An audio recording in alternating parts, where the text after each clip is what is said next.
మన ప్రభువైన యేసుక్రీస్తు నామములో చేరువచ్చిన మీ అందరికీ వందనాలండి.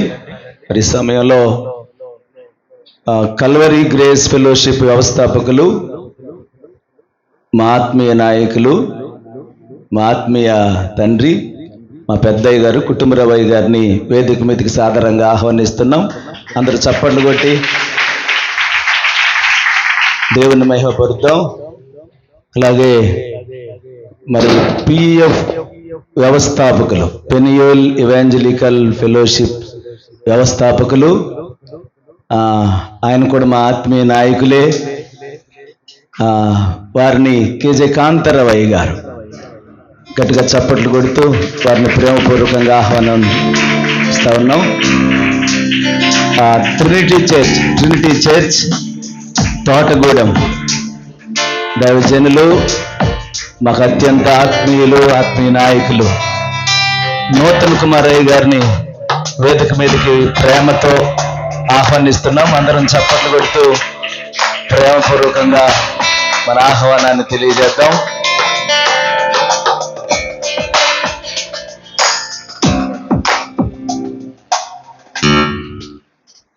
సేవకులందరికీ బయట ఎవరైనా కూర్చుని ఉంటే అందరినీ లోపలికి ఆహ్వానిస్తున్నామండి. దైవజనులు చాలామంది వచ్చారు. అందరికీ ప్రేమపూర్వకమైన ప్రత్యేకమైన ఆహ్వానాన్ని తెలియజేస్తా ఉన్నాను. ఈ సమయంలో మరి ఈరోజు ప్రతి నెల 12వ తేదీ మనం ప్రత్యేకమైన కూడిక ఏర్పాటు చేసుకుంటున్నాం. దేవుని మహాకృపను బట్టి ఏప్రిల్ మాసంలో కూడా ఈ కూడిక ఏర్పాటు చేసుకోవటానికి, ఆత్మీయ క్షేమాభివృద్ధి కూడిక ఏర్పాటు చేసుకోవటానికి గొప్ప దేవుడు సహాయం చేశారు. ప్రత్యేకంగా ఈరోజు వాక్య సందేశం అందించడానికి మన మధ్యకు రెవరెండ్ పండు డేవిడ్ రాజయ్య గారు, అంతర్జాతీయ వర్తమానికులు, అమలాపురం నుంచి వారు వచ్చారు. వారిని ప్రేమపూర్వకంగా ఆహ్వానిస్తున్నాం. గట్టిగా చప్పట్లు కొడదాం.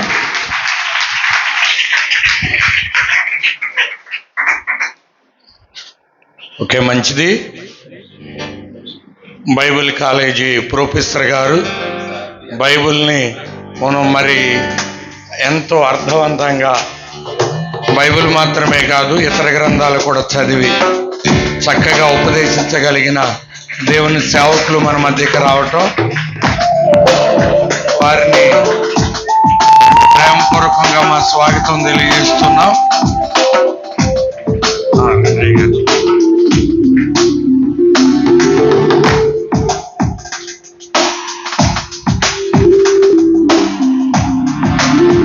ఓకే,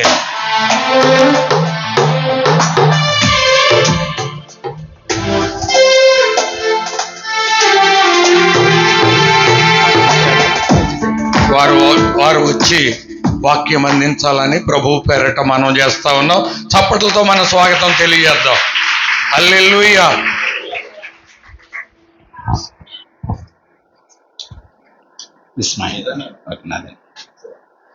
హలో, దేవుని నామమునకు మహిమ కలుగునుగాక. దేవునికి స్తోత్రం. ఇంకా గట్టిగా చెప్తాననుకున్నాను. హల్లెలూయా. ప్రభు అయిన యేసుక్రీస్తు నామములో కూడి ఉన్నందరికీ నా ప్రత్యేకమైన శుభవందనాలు తెలియజేస్తూ ఉన్నాను. అందరికీ వందనాలమ్మా. ఎవరు చెప్పట్లేదు వందనాలు? అందరికీ వందనాలు. కనబడాలి, వినబడాలి. కనబడాలంటే 2 చేతులు జోడించండి, నా వైపు చూసి చెప్పండి వందనాలు. కొంచెం నవ్వుతూ చెప్పండి. బాగున్నారా? నేను తెలుసా మీకు? నేను తెలిసిన వాళ్ళు ఎంతమంది ఉన్నారు? చేతులు ఎత్తండి. మీరు మాకు తెలుసండి, మీ ప్రసంగాలు విన్నామన్న వాళ్ళు ప్లీజ్ రైజ్ యువర్ హ్యాండ్స్. కొంచెం పైకెత్తండి. దించేది ఇలా కాదు, కానీ మీరు మాకు తెలియదండి, ఇదే ఫస్ట్ టైం మిమ్మల్ని చూస్తున్నాం అన్న వాళ్ళు చేతులు ఎత్తండి. Okay, half of the people. చాలా ఎక్కువ మంది తెలియని వాడు ఉన్నారు, తెలిసిన వాడు తక్కువ మంది ఉన్నారు. రైట్. మరి ఈ ప్రాంతానికి నేను రావడానికి మొట్టమొదటిగా ఈ ప్రాంతానికి నన్ను పరిచయం చేసి పిలిచినటువంటి దైవజనులు మాస్టర్ గారు, పాస్టర్ గారు, మరి కుటుంబరావయ్య గారు నన్ను ఎంతో ప్రేమిస్తారు. వారి ద్వారా ఈ ప్రాంతానికి నేను ఎప్పుడో కొన్ని సంవత్సరాల క్రితం వచ్చాను. ఎక్కడో శాలలో పెట్టారు, కలరాయనగూడెంలో. అక్కడ నేను ఫస్ట్ మెసేజ్ ఇవ్వడం జరిగింది. అక్కడ నుంచి నన్ను తరచుగా పిలుస్తూనే ఉన్నారు. వారి యొక్క పరిచర్యలలో నేను వస్తూ ఉన్నాను తరచుగా. మరి అంత ఆత్మీయ సహవాసాన్ని దేవుడు వారికి మాకు ఇచ్చారు గనక వారి దగ్గరికి నేను ఎప్పుడొచ్చినా నన్ను రిసీవ్ చేసుకొని నేను వెళ్ళే వరకు కూడా దగ్గరుండి అన్ని విషయాలు చూసుకునే వారు వెంకటరత్నం గారు. ఏమండి ఏరైనా కిందకి వెళ్ళినట్టున్నారు. Okay right. వారు మరి వారి యొక్క ప్రేమకు నేను ఎప్పుడు చాలా ఇష్టపడుతూ ఉంటాను. అప్పుడప్పుడు ఫోన్ చేస్తాను, అయ్యగారు మీరు ఎలా తిరుగుతున్నారండి, ప్రతిరోజు పగలు రాత్రి ఎక్కడెక్కడో తిరుగుతూ ఉంటారు అని పలకరింపు నన్ను ఎంతో ఆనందానికి గురి చేస్తుంది. అలాగే మరి వెనక శ్రేష్టమైన దైవజనులు ఉన్నారు. మరి వారికి నా ప్రత్యేకమైనటువంటి హృదయపూర్వక వందనాలు తెలియజేస్తూ ఉన్నాను. అలాగే నా తోటి సేవకులైన వారికి వందనాలు. అమ్మ వెనకున్నటువంటి కొంతమంది వారికి పెద్దలకు అందరికీ వందనాలండి. Okay right. ఏనండి ఈరోజు ఒక శ్రేష్టమైన విషయాన్ని మనం నేర్చుకుందాం. ఆత్మీయ క్షేమాభివృద్ధి కూడిక. ఈ యొక్క మీటింగ్లో సంగమునకు బయట వారికి కూడా, బయట ఎవరైనా అన్యజనులు వింటూ ఉంటే వారికి, సంఘానికి 2 కోణాల్లో ఈ యొక్క వాక్యం ఉంటుంది. జాగ్రత్తగా మీరు మనసు పెట్టి ఆలకించండి. ఓకే, నేను ఎంతసేపు మాట్లాడాలన్న టైం చెప్పలేదు నాకు, కనుక నేను ఎంతసేపు చెప్పినా పర్వాలేదని వెనక నుంచి ఆల్రెడీ సౌండ్ వచ్చింది. కనుక వారి సంగతి పక్కన పెట్టి మీ సంగతి చెప్పండి. మీరు ఎంతసేపు చెప్పినా వింటామన్నప్పుడు చెప్పండి హల్లెలూయా. చూసుకున్న మాట ఇవ్వండి, 12 అయిపోద్ది, పర్వాలేదా? 12 అయినా 1 గంట అయినా పర్వాలేదు, వింటామన్నారు చెప్పండి హల్లెలూయా. మీకు వందనాలమ్మా, మీరు నిజంగా ఉండి ఇలా ఉన్నారు. ఇలాగే ఓ పాస్ గారు సంఘానికి వెళ్ళి అడిగారట, ఎంతసేపు చెప్పమంటారమ్మా వాక్యం అంటే, ఒక ఆవిడ అందంట, నువ్వు ఎంతసేపు అయినా చెప్పు కానీ నువ్వు వెళ్ళేటప్పుడు మాత్రం మమ్మల్ని ఎగ్గొట్టి వెళ్ళిపోందని. అంటే అర్థమేంటి, నువ్వు చెప్పుకోవడం నిద్రవుతావని. సరే, విషయం ఏంటంటే ఇక్కడ చాలా మంది క్రొత్త వారు ఉన్నారు కాబట్టి నేను ఒక మాట చెప్తాను. మా అమ్మ, మా తల్లి నాతో మాట ఉంది, నువ్వు ఫస్ట్ టైం ఏ ఊరు వెళ్ళినా నీ సాక్ష్యం చెప్పకుండా వాక్యం చెప్పదన్నారు. అలాగని చెప్పి ఇక్కడ కొత్త వారు ఉన్నారు కాబట్టి 2 ముక్కలు పరిచయం ఒకరు చెప్పి వాక్యంలోకి వెళ్ళిపోదాం. ఓకే, వినండి. నేను ఒక పాస్టర్ గారి అబ్బాయిని. మా ఊరు యాక్చువల్ నా పాంప్లెట్లో కింద అమలాపురం ఉంటుంది కానీ వాస్తవానికి అమలాపురం కాదు, కాకినాడకి దగ్గరలో ఒక చిన్న పల్లెటూరు ఉంటుంది. ఆ ఊరు పేరు వేండ్ర అనే గ్రామం. వేండ్ర విన్నారు ఎప్పుడన్నా? వెండర్ బాగుంటుందమ్మా, వర్షం వచ్చినప్పుడు రావాలి, తాండ్ర అయిపోతుంది వేండ్ర. అలాంటి నల్లమట్టూరు చిన్న పల్లెటూరు. అక్కడ మా నాన్నగారు 60 సంవత్సరాల నుంచి 60 ఇయర్స్ నుంచి దేవుని పరిచయం చేస్తున్నారు. 400 మంది సంఘం, 4 బ్రాంచ్ సంఘాలు ఉన్నాయి. మా చర్చ ఇంకా చాలా పెద్దగా ఉంటుంది.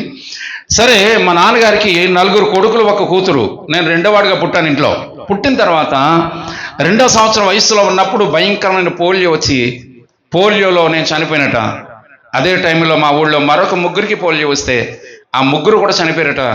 ఆ 3ని తీసుకెళ్ళి సమాధి చేశారట. మరి నన్ను కూడా సమాధి చేయాలి కదా.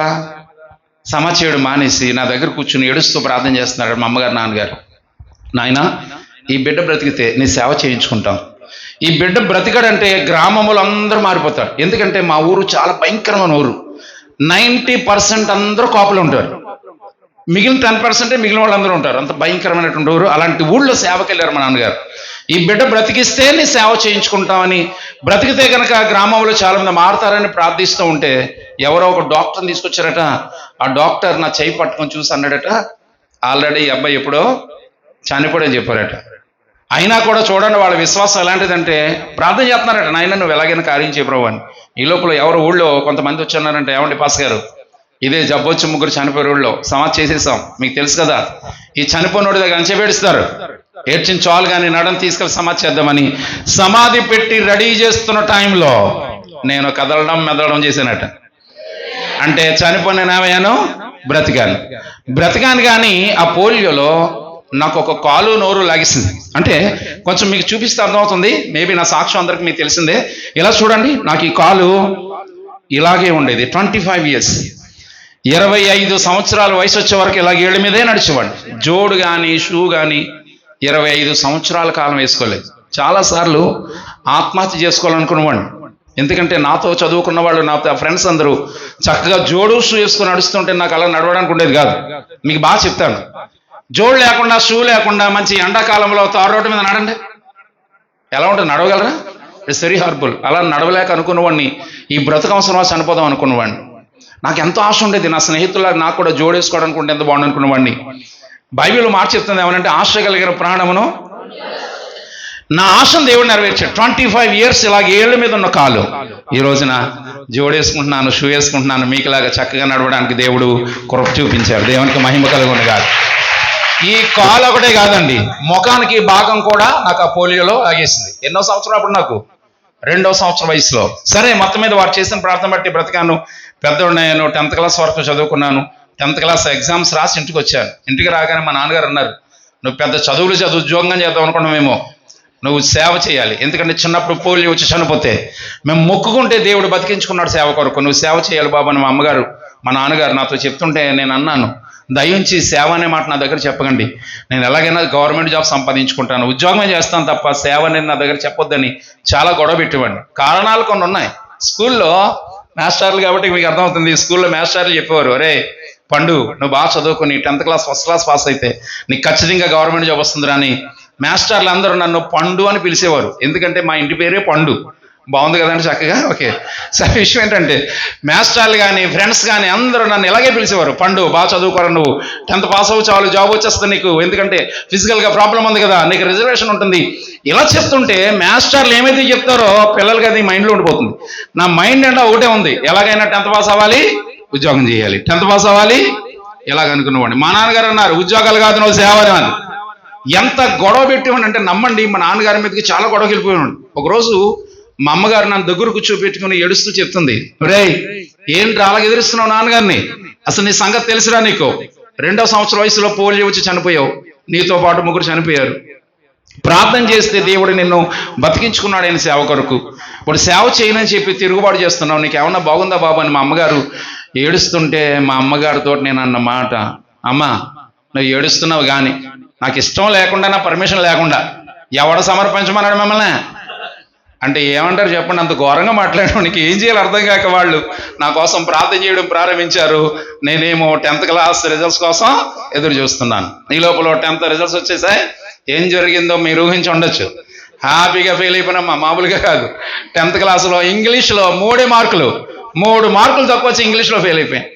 ఫెయిల్ అయిపోతే నమ్మండి మా నాన్నగారికి ఎంత సంతోషం అంటే, సాధారణంగా పిల్లలు ఫెయిల్ అయిపోతే తల్లిదండ్రులకి చాలా బాధ ఉంటుంది. మా నాన్నగారికి ఏ బాధ లేదు, వీడు పాస్ అయ్యాడు ఉద్యోగం పోతాడని. మా నాన్నగారు చాలా హ్యాపీగా ఉన్నారు. నేనైతే బాధపడ్డాను, అయ్యో ఎంత పని జరిగింది అనుకుంటూనే. ఒక సబ్జెక్టే కదా మళ్ళీ కడదామని చెప్పి మళ్ళీ కట్టాను, మళ్ళీ ఫెయిల్ అయిపోయాను, మళ్ళీ కట్టాను, మళ్ళీ ఫెయిల్ అయిపోయాను, మళ్ళీ కట్టాను, మళ్ళీ ఇంకెన్నిసార్లు చెప్పనమ్మా, 7 సార్లు 10th క్లాస్ ఇంగ్లీష్లో ఫెయిల్ అయిపోయాను. ఏమో అలా చూస్తున్నారు అందరూ అంటే మీరు ఏమనుకుంటారంటే 10th క్లాస్ 7 సార్లు ఫెయిల్ అయిపోయినోడిని అంత పెద్ద ఫోటో వేసి వెనకాల ఇలాంటి పెద్ద సంఘానికి స్పీకర్గా తేవడం అవసరమా అన్నట్టు చూస్తున్నారు మీరు అందరు కదా. ఒక మాట చెప్తాను వినండి, 10th క్లాస్ 7 సార్లు ఫెయిల్ అయిపోయి ఉండొచ్చు, but now I can preach in English, I can teach in English. ఇంగ్లీష్లో ప్రసంగం చేయగలను, ఇంగ్లీష్లో టీచ్ చేయగలను. తమిళ్ తెలుసా మీకు? తమిళ్ టు తెలుగు ట్రాన్స్లేట్ చేయగలను. మలయాళం తెలుసా? మలయాళం టు తెలుగు ట్రాన్స్లేట్ చేయగలను. గ్రీక్ భాష ఉంది, బైబిల్ మూల భాష, గ్రీక్ భాష చదవగలను, రాయగలను. ఏమండి 100 మందికి పైగానే, కొన్ని 100 మంది సేవకులని తయారు చేసి ఒక సేవకుడిగా దేవుడు నన్ను తయారు చేశాడు. సరే విషయాలు పక్కన పెడితే, ఓకే ఈ విషయం పక్కన పెడితే 10th క్లాసు 7 సార్లు ఫెయిల్ అయిపోయిన తర్వాత మా నాన్నగారు ఒక మాట అన్నారు, ఒరేయ్ ఒక్క సబ్జెక్ట్లో 7 సార్లు ఫెయిల్ అయిపోయినాడు భూమి మీద ఎవడైనా ఉంటాడు, నువ్వు ఒక్కడే ఉన్నావు, అందుచేత ఇప్పటికైనా సరే నీ సేవ చేస్తాను నాయన, నువ్వు ఒప్పుకో, నువ్వు అప్పుడే పాస్ అవుతావు, లేదంటే ఇంకా ఫెయిల్ అయిపోతాను ఉంటావు నువ్వు అని శపించి పడేశారు మా నాన్నగారు.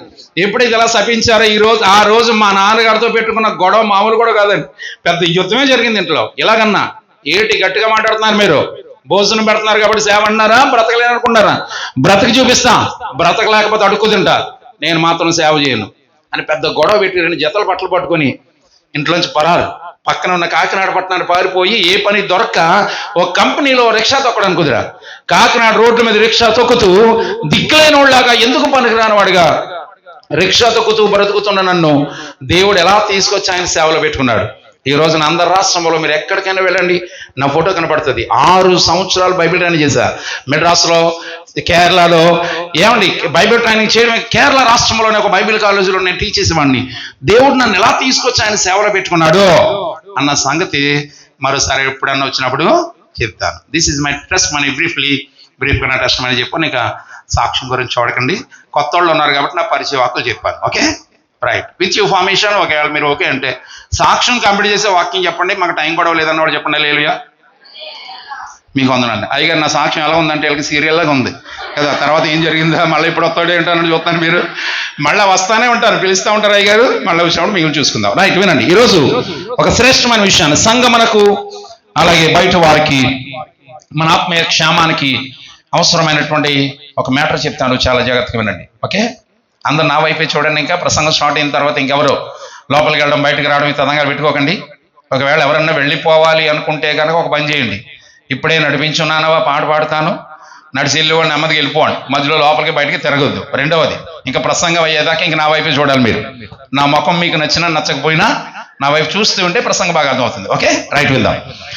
బైబిల్లో యేసుక్రీస్తు వారు ఈ భూమి మీద జీవించినప్పుడు ఆయన చెప్పే ప్రసంగాల కొరకు ప్రజలు తండోపతండాలుగా వెళతానే ఉండేవారు. ఎందుకంటే ఆయన ప్రసంగాలు మాటలు ఎలా ఉండేవంటే, బాధలతో వస్తే ఓదార్పు పొంది వెళ్తూ ఉండేవారు, కష్టాలతో వస్తే ఆదరించబడి వెళ్తూ ఉండేవారు, రోగాలతో వస్తే స్వస్థత పొంది వెళ్తూ ఉండేవారు. వచ్చిన వారందరికీ తగిన రీతిలో ఆయన బోధ చేస్తూ ఉండేవారు. అయితే ఇది ఒక కోణం అయితే రెండో కోణం ఉంది. రెండో కోణం ఏంటి చెప్పమంటారా? ఈ ఆదరించి మాటలే కాకుండా కొన్నిసార్లు ఆయన మాట్లాడినప్పుడు అక్కడ ఉన్న ప్రజలు భయపడతా కూడా ఉండేవారు, భయపెట్టే మాటలు కూడా మాట్లాడేవారు. అలాంటి మాటలో ఒక మాటే మనం చదువుదాం బైబిల్లోంచి. ఓకే, చదివి ఆ మాట వెనకున్న పరమార్థం ఏంటో ఈరోజు మనం ధ్యానం చేద్దాం. తీయండి, యేసుక్రీస్తు వారు పలికినటువంటి మాట మత్తయి సువార్త 12వ అధ్యాయం 42వ వచన భాగం చదువుదాం. మత్తయి సువార్త 12వ అధ్యాయం 44వ వచనం. విమర్శ సమయమున దక్షిణ దేశపు రాణి ఈ తరము వారితో నిలబడి వారి మీద నేరస్థాపన చేయను. చాలు బ్రదర్, చాలు అమ్మా. ఇంకా మత్తయి సువార్త దొరకలేదా? కీర్తన గ్రంథం పక్కన చూడండి, దొరికిందా? ఒకసారి ఈ మాట నా వెనకాల చెప్పండి. తీసుకున్నారు కదా? విమర్శ సమయమున, అందరు నాతో చెప్పండి. దక్షిణ దేశపు రాణి ఈ తరము వారితో నిలువబడి వారి మీద నేరస్థాపన చేయను. రైట్, ఈ వచనం చిన్నదే కానీ దీని వెనుకున్న స్టోరీ పరమార్థం అంతా వివరించాలంటే చాలా టైం పడుతుంది. అయినా షార్ట్ చేసి సింపుల్గా మీకు అర్థమయ్యేలాగా చెప్తాను. ఓకే, దీంట్లో 3 విషయాలు ఉన్నాయి. ఒకటి, విమర్శ సమయం అన్నాడు. రెండవది, ఆ విమర్శ జరుగుతూ ఉండగా ఒక రాణి వచ్చి మనతో పాటు నిలబడి మన మీద ఏం చేస్తుంది? నేరస్థాపన చేస్తుంది అన్నాడు. దీంట్లో 3 విషయాలు ఏంటి? విమర్శ ఏంటో చూడాలి, రెండవది ఈ రాణి ఎవరో చూడాలి, మూడవది ఈమె మన మీద చేసే నేరస్థాపన ఏంటో కూడా చూడాలి. ఈ 3 విషయాలు వివరించాలంటే మీరు 3 రోజులు కూడా పెట్టుకోవాలి. కనుక దీంట్లో ఉన్నటువంటి కీలకమైన పాయింట్ ఏంటంటే, ఎవరు మన మీద నేరస్థాపన చేసే ఈ రాణి ఎవరు, ఈమె ఎవరో ఈ రోజు నేను చెప్తాను. ఈమె గురించి సుమారుగా ఒక 7 పాయింట్స్ మాట్లాడాలి, కానీ ఒక్క పాయింట్ అయితే ఈరోజు మనకు గొప్ప. కనుక ఒక విషయం మాట్లాడదాం, వినండి. ఎవరు ఈ రాణి? అసలు విమర్శ అంటే ఏంటో అనేది అది ప్రసంగం అవుతుంది, కనుక ఆ విషయం పక్కన పెడదాం. ప్రతి దానికి ఏముంటుంది? ఒక విమర్శ ఉంటుంది కదా. ఈ భూమి మీద ప్రతి దానికి ఏముంటుంది చెప్పండి? విమర్శ ఉంటుంది. యేసుక్రీస్తు మాట్లాడిన ఈ విమర్శ దేని గురించి మాట్లాడుతున్నారంటే, యేసయ్య రెండో రాకడ జరగబోతుంది కదా. మొదటిసారి వచ్చారు ఆయన మన కొరకు ప్రాణం పెట్టి సమాధి చేయబడి తిరిగి లేచి పరలోకానికి వెళ్ళిపోయారు. మళ్ళా రెండోసారి ఆయన రాబోతున్నారు కదా. రెండోసారి వచ్చినప్పుడు మధ్యాకాశానికి వస్తారు, భూమి మీదకి రాడైనా. మధ్యాకాశానికి రాగానే మనం అక్కడికి వెళ్తాం. వెళ్ళిన తర్వాత ఏం జరుగుతుంది మధ్యాకాశంలో అన్నది ఒక చాలా కీలకమైన పాయింట్. వెళ్ళగానే ఎత్తబడగానే 7 ఏండ్లు పెండ్లి విందు అని మనం అనుకుంటున్నాం. పెండ్లి విందు ఉంది, ఓకే, కానీ పెండ్లి విందులోకి వెళ్ళడానికి ముందు ఒక తతంగం ఉంది. ఆ తతంగాన్నే యేసుక్రీస్తు వారు ఏమన్నారంటే విమర్శ అన్నారు. విమర్శ జరిగిన తర్వాతే పెండ్లి విందు ప్రారంభించబడుతుంది. ఈ విమర్శ ఏమిటి, వాట్ ఈజ్ వాట్ అనే విషయం ఇది మనకి ఈ రోజు మ్యాటర్ కాదు, పక్కన పెట్టేద్దాం. ఇలా విమర్శ జరుగుతూ ఉండగా ఒక రాణి వస్తుందట.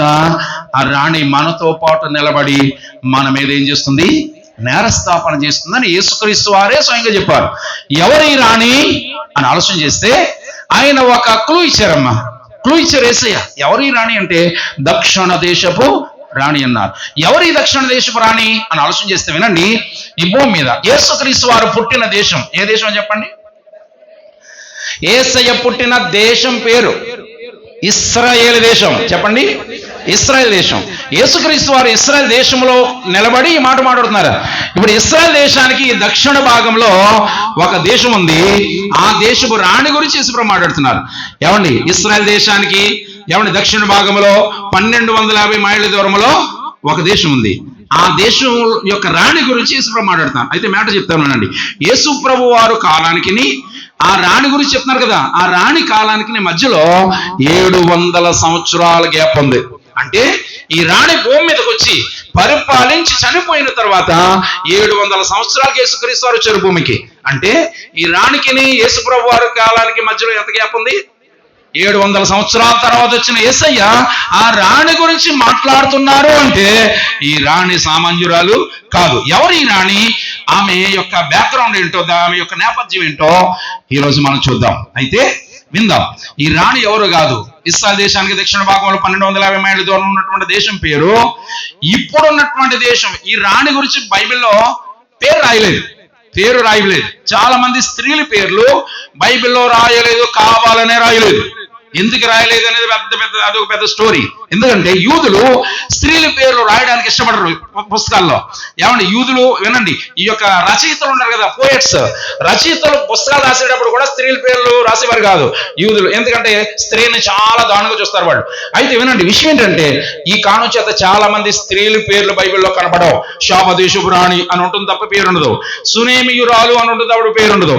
ఇలాగా వంశావళి చూసినా కూడా పురుషుల పేర్లు ఉంటాయి కదా, స్త్రీల పేర్లు అక్కడ మనకి కనపడవు. సరే, మ్యాటర్ ఏంటంటే ఇంతకీ రాణి పేరు మనకి బైబిల్లో లేదు కానీ చరిత్రలో ఉంది. ఈమె పేరు మిల్కానా అన్నది అందరూ ఒకసారి నోడుతాం. మిల్కానా అనబడినప్పుడు నామధేయం కలిగిన మహాతల్లి. అయితే ఈమె ఏ దేశస్తురాలు అంటే ఇశ్రాయేల్ దేశానికి దక్షిణ భాగంలో 1250 మైళ్ళ దూరంలో ఉన్నటువంటి ఒక దేశం యొక్క రాణి. ఈ దేశం పేరు, ప్రస్తుత పేరు ఏంటంటే, ఇప్పుడు అంతా గల్ఫ్ వెళ్ళిన వాళ్ళు ఎవరైనా ఉంటారు ఇక్కడ? మీ ఏరియా తక్కువ అండి. మా ఏరియాలో ఇంటికి 2-3 ఉంటారు గల్ఫ్లో. గల్ఫ్ కంట్రీస్ లో 1 ఆఫ్ ద పార్ట్ అంటే ఒక భాగమే ఈ దేశం. ఆ దేశం పేరు యమాన్ అనే దేశం. యమాన్, ఒమెన్ అనే దేశం ఉంది. ఒమెన్ అనే దేశం ఉంది, యమాన్ అనే దేశం ఉంది. అయితే ఒమెన్ అనే దేశం చూసారా? ఒమెన్ అనే దేశం ఇప్పుడైతే దీని పేరు ఒమెన్ కానీ ఒకప్పుడు దీని పేరు శాప దేశము. సాధారణంగా పట్టణాల పేర్లు, దేశాల పేర్లు మారిపోతుంటాయి. ఇప్పుడు ఉదాహరణకి నేను బైబిల్ కాలేజీ చదివేటప్పటికి ఏమండి మెడ్రాస్లో చదువుకున్నాను. కానీ ఇప్పుడు మెడ్రాస్ ఉందా? ఎలా మారిపోయింది? ఇది చెన్నై అయిపోయింది. అర్థమైందా? ఒకప్పుడు బొంబాయి అనేవాళ్ళు, ఇప్పుడు బొంబాయి కాదు, ముంబై. అలాగే పేర్లు ఏమవుతుంటే మారిపోతాయి కదా. ఇప్పుడున్నటువంటి యమన్ అనే ఈ దేశం ఒకప్పుడు దీని పేరేంటి చెప్పండి? శాపదేశము. ఈ శాపదేశపు రాణి గురించి యేసుక్రీస్తు వారు మాట్లాడతారు. శాపదేశం ఎక్కడ ఉంది? ఇశ్రాయేల్ దేశానికి దక్షిణ భాగంలో 1250 మైళ్ళ దూరంలో ఉంది. ఈ రాణి గురించి యేసుక్రీస్తు వారు ఎందుకు మాట్లాడారు? మాట్లాడడానికి గల కారణాలు ఏంటి? ఈ రాణి యొక్క ప్రత్యేకత ఏంటో ఈమె గురించి సుమారుగా ఒక 7 పాయింట్లు మాట్లాడితే ఈమె యొక్క మొత్తం బ్యాక్గ్రౌండ్ అంతా బయటకు వస్తుంది. మనకున్న టైంలో నాకు తెలిసి ఈమె చరిత్ర చెప్పినప్పటికే మొత్తం టైం అయిపోద్ది. ఈమె గురించి ఒక్క మాట చెప్తాను, ఒక పాయింట్ చెప్తాను, చాలా జాగ్రత్తగా మీరు మనసు పెట్టి ఆలకించండి. చాలా ఏదో పోగొట్టుకున్న వాళ్ళలాగా ఆల్రెడీ కొంతమంది మధ్యాకాశం దాటి 3వ ఆకాశ ప్రయాణం స్టార్ట్ చేసినట్టున్నారు. ఒకసారి వెనక రండి అమ్మా, మీకు వందనాలు. ఇప్పుడు వెళ్ళకూడదు, యేసుప్రభు వారు రావాలి, బోరోదాలు అప్పుడు వెళ్ళాలి. ఇప్పుడు వెళ్ళిపోతే ఎలాగా? గడికి చెప్పండి, హల్లెలూయా, దేవునికి స్తోత్రం. సరే, ఏ రాణి గురించి మాట్లాడుతాం మనం? శాపదేశపు రాణి గురించి. ఈమె గురించి చెప్పడానికి ముందు ప్రశ్న అడుగుతాను. ప్రశ్న అడగడం వల్ల ప్రసంగం బాగా అర్థమవుతుందని, అంతే తప్ప ఏదో మీకు తెలియదని నాకు తెలుసు అని వెళ్ళకపోవడం కాదు. అడగనా వద్దా? అడగనా? నాకు కొన్ని మోకాలు ఎలా ఉన్నాయంటే, నువ్వు చెప్పాలనుకున్నది చెప్పి వెళ్ళిపో. నువ్వు ప్రశ్నలు గట్రా అడిగితే మాకు కుదరని చూస్తున్నారు. అడగడం వల్ల బాగా అర్థమవుతుందని. ఓకే, శాపదేశపు మ్యాక్సిమం క్రైస్తవ సమాజంలో శాపదేశపు రాణి గురించి ఎక్కడో చోట ప్రసంగం వినే ఉంటారు. ఆమె గురించి తెలియని వారు ఎవరు ఉండరు కదా. అయితే నా ప్రశ్న ఏంటంటే, శాపదేశపు రాణి యెరూషలేముకు వచ్చింది. ఎంత దూరం చెప్పాను? 1250 మైళ్ళ దూరం ప్రయాణం చేసి యెరూషలేముకు వచ్చింది. ఎందుకు వచ్చింది? Why she was come? This is my question. శాపదేశపు రాణి యెరూషలేముకు రావడానికి గల కారణం ఏమి? మీరు కరెక్ట్ గా సమాధానం చెప్తే ఒక అద్భుతమైన గిఫ్ట్ ఇస్తాను మీకు. అయ్యగారులు ఎవరో మాట్లాడకండి, మీరు అలాగ ఉండండి కొంచెం. ఓకే, కొంచెం వీళ్ళతో మాట్లాడదాం అనుకుంటున్నా. శాపదేశపు రాణి యెరూషలేముకు రావడానికి గల కారణం ఏమి? Don't waste my time. 3 అంకెలు లెక్కెట్లో చెప్పేయాలి. 1, గిఫ్ట్ కూడా అనౌన్స్మెంట్ చేస్తున్నా. మొన్న కొనుక్కున్న అమ్మాయి మొబైల్ ఇది, నా దగ్గర 45,000 రూపాయలు ఇచ్చేస్తాను. 3 అంకెలు లెక్కెట్లో చెప్పాలి. 1, 2. సౌండ్ రావట్లేదండి. అంటే ఇంత ఖరీదైన మొబైల్ ఎత్తున్నాడంటే దీని వెనకాల ఏదో ఉందన్నమాట, సంథింగ్ కదా. అంటే సొలొమోను గురించి చెప్పేసి మొబైల్ అట్టుపోదాం అనుకుంటున్నారా? వినండి, విషయం ఏంటంటే మ్యాక్సిమం క్రైస్తవ సమాజం అందరూ కూడా శాపదేశ పురాణం ఎందుకు యెరూషలేముకి వచ్చిందంటే అందరూ సొలొమోన్ అంటారు కదా. అసలు బైబిల్ ఏం చెప్తుందో చూద్దాం. మనం నా నోటు మాటలు కదా, బైబిల్ చూద్దాం. ఒకసారి తీయండి, ఒకసారి రాజుల ఫస్ట్ కింగ్స్, రాజుల మొదటి గ్రంథము 10వ అధ్యాయం మొదటి నుంచి చదవండి. చాలా కీలకమైన పాయింట్ మనం వదిలేస్తాం. చదవండి. శాపదేశ పురాణి యెహోవా నామమును గూర్చియు సొలొమోనుకు కలిగిన కీర్తన గూర్చియు విని. అక్కడ ఆగండి. ఈమె ఎవరి గురించి ఉన్నదో చెప్పండి. ఫస్ట్ ఆఫ్ ఆల్ యెహోవా నామమును గూర్చియు సొలొమోనుకు కలిగిన కీర్తన గూర్చియు విని. ఇలాగ నా వైపు చూడండి, తలల పైకి నా వైపు చూడండి. ఎవరి గురించి విన్నది ఈమె? చెప్పాలి కదా, ఎవరి గురించి ఉంది? ఫస్ట్ యెహోవా నామమును గురించి విన్నది. ఏముంది, ఏం చెప్పుకున్నారు? ఇది క్లారిటీ కావాలి. తర్వాత సొలొమోను దగ్గరికి వద్దాం. వినండి, మీరు నిజంగా హిస్టారికల్ గా మ్యాటర్లోకి వెళ్ళి చూస్తే కనుక ఈమె గురించి స్టడీ చేస్తున్నప్పుడు ఈమె రావడానికి మెయిన్ రీజన్ ఏంటంటే ఈమె ఫస్ట్ ఎవరి గురించి విన్నది చెప్పండి?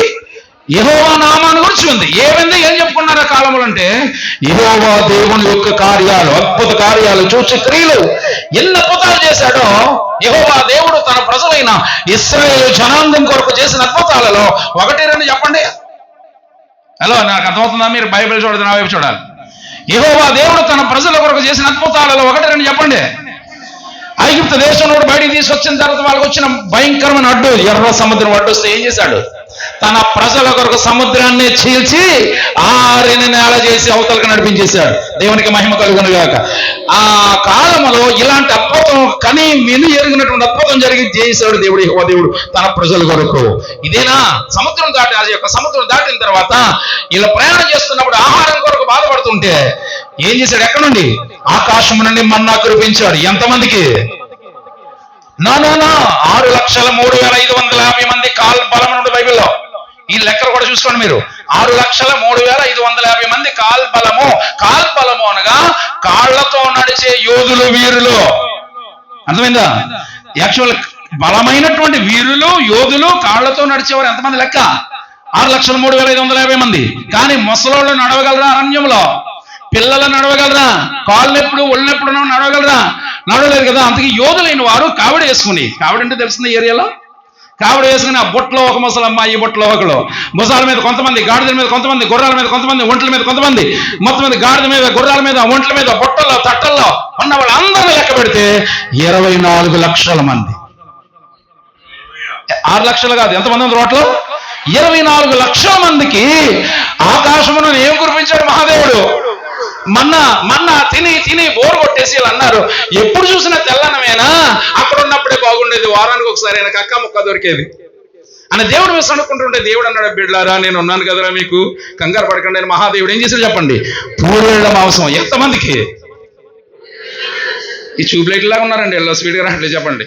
24 లక్షల మందికి, అమ్మ మనలో అన్నమాట, 24 లక్షల మందికి చికెన్ కూర వేసి ఒక పూట భోజనం పెట్టడం చూద్దాం.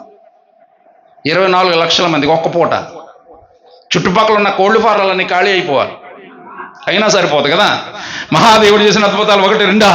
సముద్రాన్ని చీల్చి పడేశాడు, ఆకాశం మన్నా కురిపించాడు, తర్వాత పూరేళ్ళ మాంసం పెట్టాడు. ఇది ఇంత సరిపోయిందా? నీళ్లు లేవని బాధపడుతుంటే ఎక్కడి నుంచి రప్పించాడు? నీళ్లు బండలోంచి నీళ్ళు రప్పించాడు. ఈ అద్భుతాలు 1-2 కాదు. ఈ అద్భుతాలు విన్నటువంటి చుట్టుపక్కల దేశాల ప్రజలు, ఎవరు చెప్పండి? చుట్టుపక్కల దేశాల ప్రజలందరూ చెప్పుకున్నారట, ఆహా what a wonderful God they have.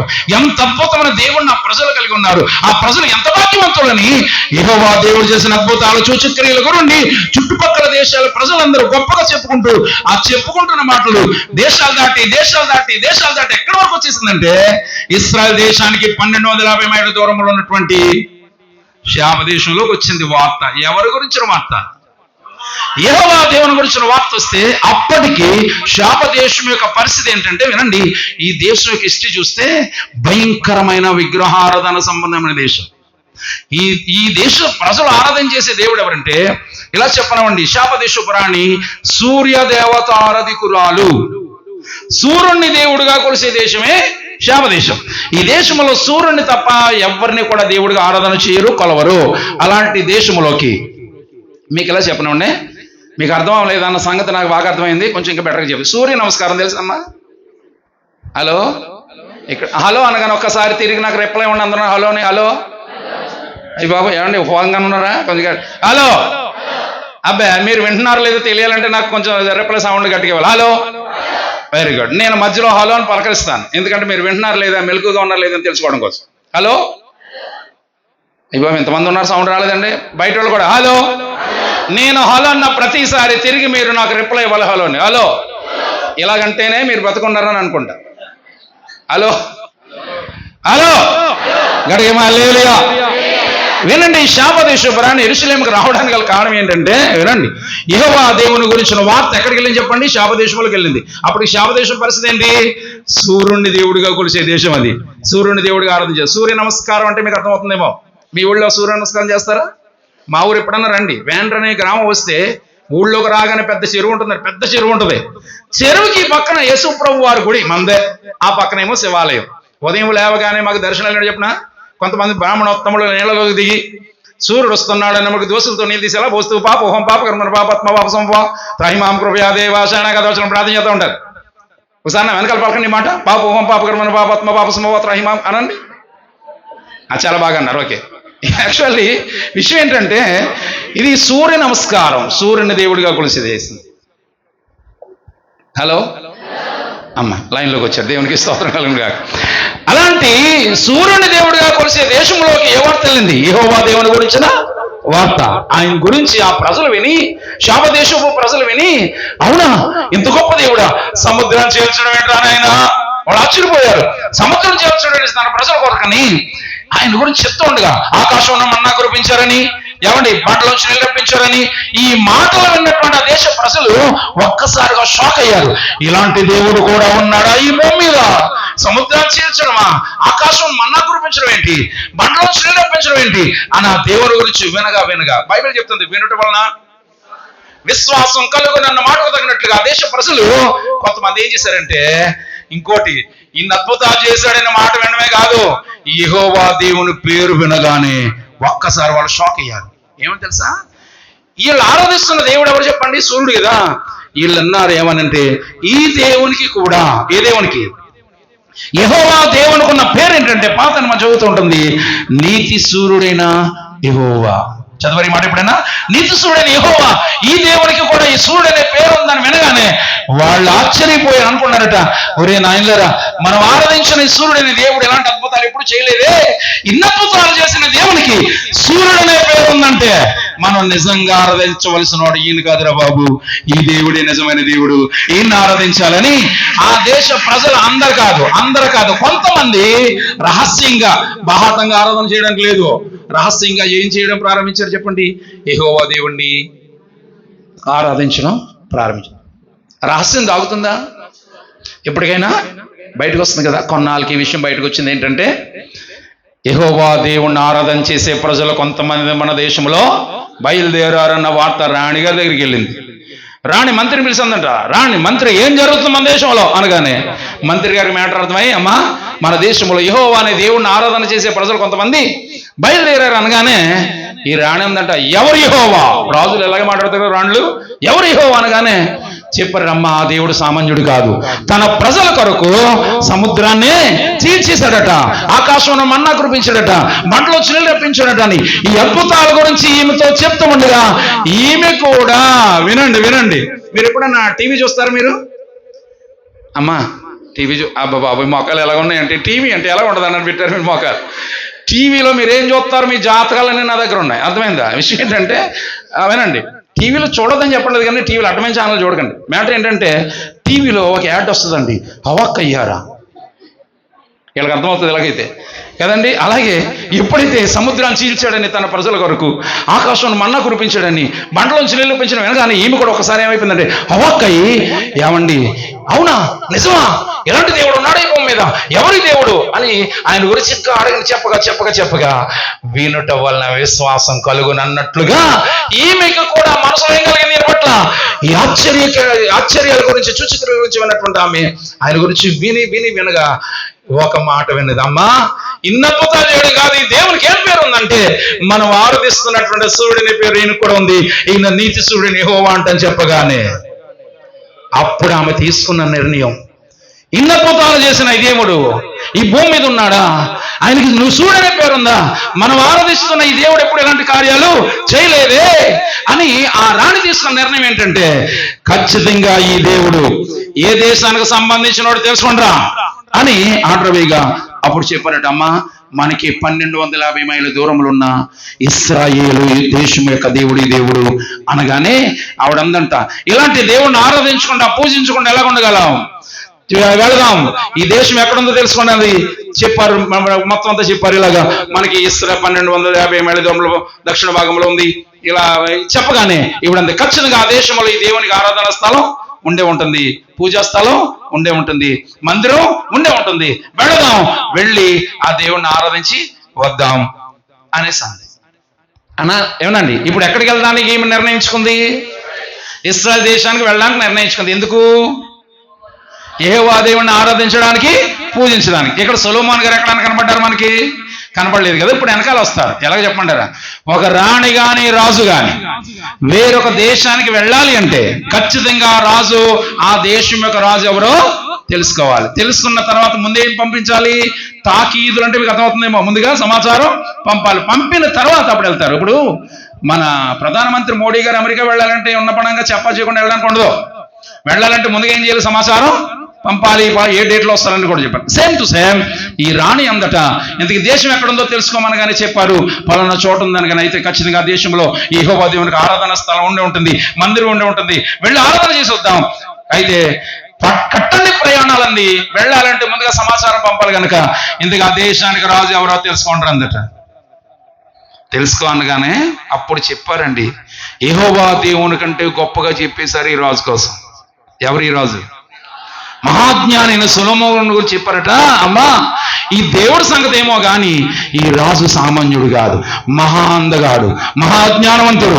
ఆయనంత జ్ఞానవంతుడు ఇంకెవడు భూమి మీద లేడు. చుట్టుపక్కల దేశాల రాజులే ఆయన మాటలు వినడానికి ఆయన సముఖానికి వెళ్తారు. అంత జ్ఞాని అని ఆ రాజు గురించి గొప్పగా చెప్పేటప్పటికీ సాధారణంగా ఒక రాజు గురించి, రాణి గురించి వేరొక రాజు దగ్గర పొగిడారు అనుకోండి, ఎలా ఉంటది? మనలో మనం చెప్పండి, ఒక రాజు గురించి వేరే రాజు దగ్గర గొప్పగా పొగుడుతూ మాట్లాడితే రాజుకి ఎలా ఉంటుంది? మీకు ఎలా కాదు కానీ మన పిల్లల ఎదుట వేరే వాళ్ళ పిల్లల్ని బాగా పొగుడుతున్నారు ఎలా ఉంటుంది నీకు? పైకైతే ఆ బావునంటారు కానీ లోపల ఎలా ఉంటుంది? ఈర్ష్య అనమాట, అసూయ కలుగుతుంది కదా. ఎప్పుడైతే ఈ యొక్క సొలొమోను మహారాజు గురించి గొప్ప చెప్తున్నారో ఈ రాణికి కూడా అదే కలిగింది. అవునా, అంత గొప్పవాడా, అంత జ్ఞానవంతుడా, నేను వస్తాను కదా, వెళతాను కదా, అడుగుతాను కదా, చూస్తాను కదా అని మనసులో ఏం కలిగింది? అసూయ కలిగింది. రెండు మనసులతో బయలుదేరింది. ఒకటి యెహోవా దేవుణ్ణి ఆరాధించాలి, పూజించాలి. రెండవది సొలొమోను మహారాజుని ఏం చేయాలి? శోధించాలి. ఇప్పుడు ఆ వచనాలు చదవండి, మొదటి వచనాలు.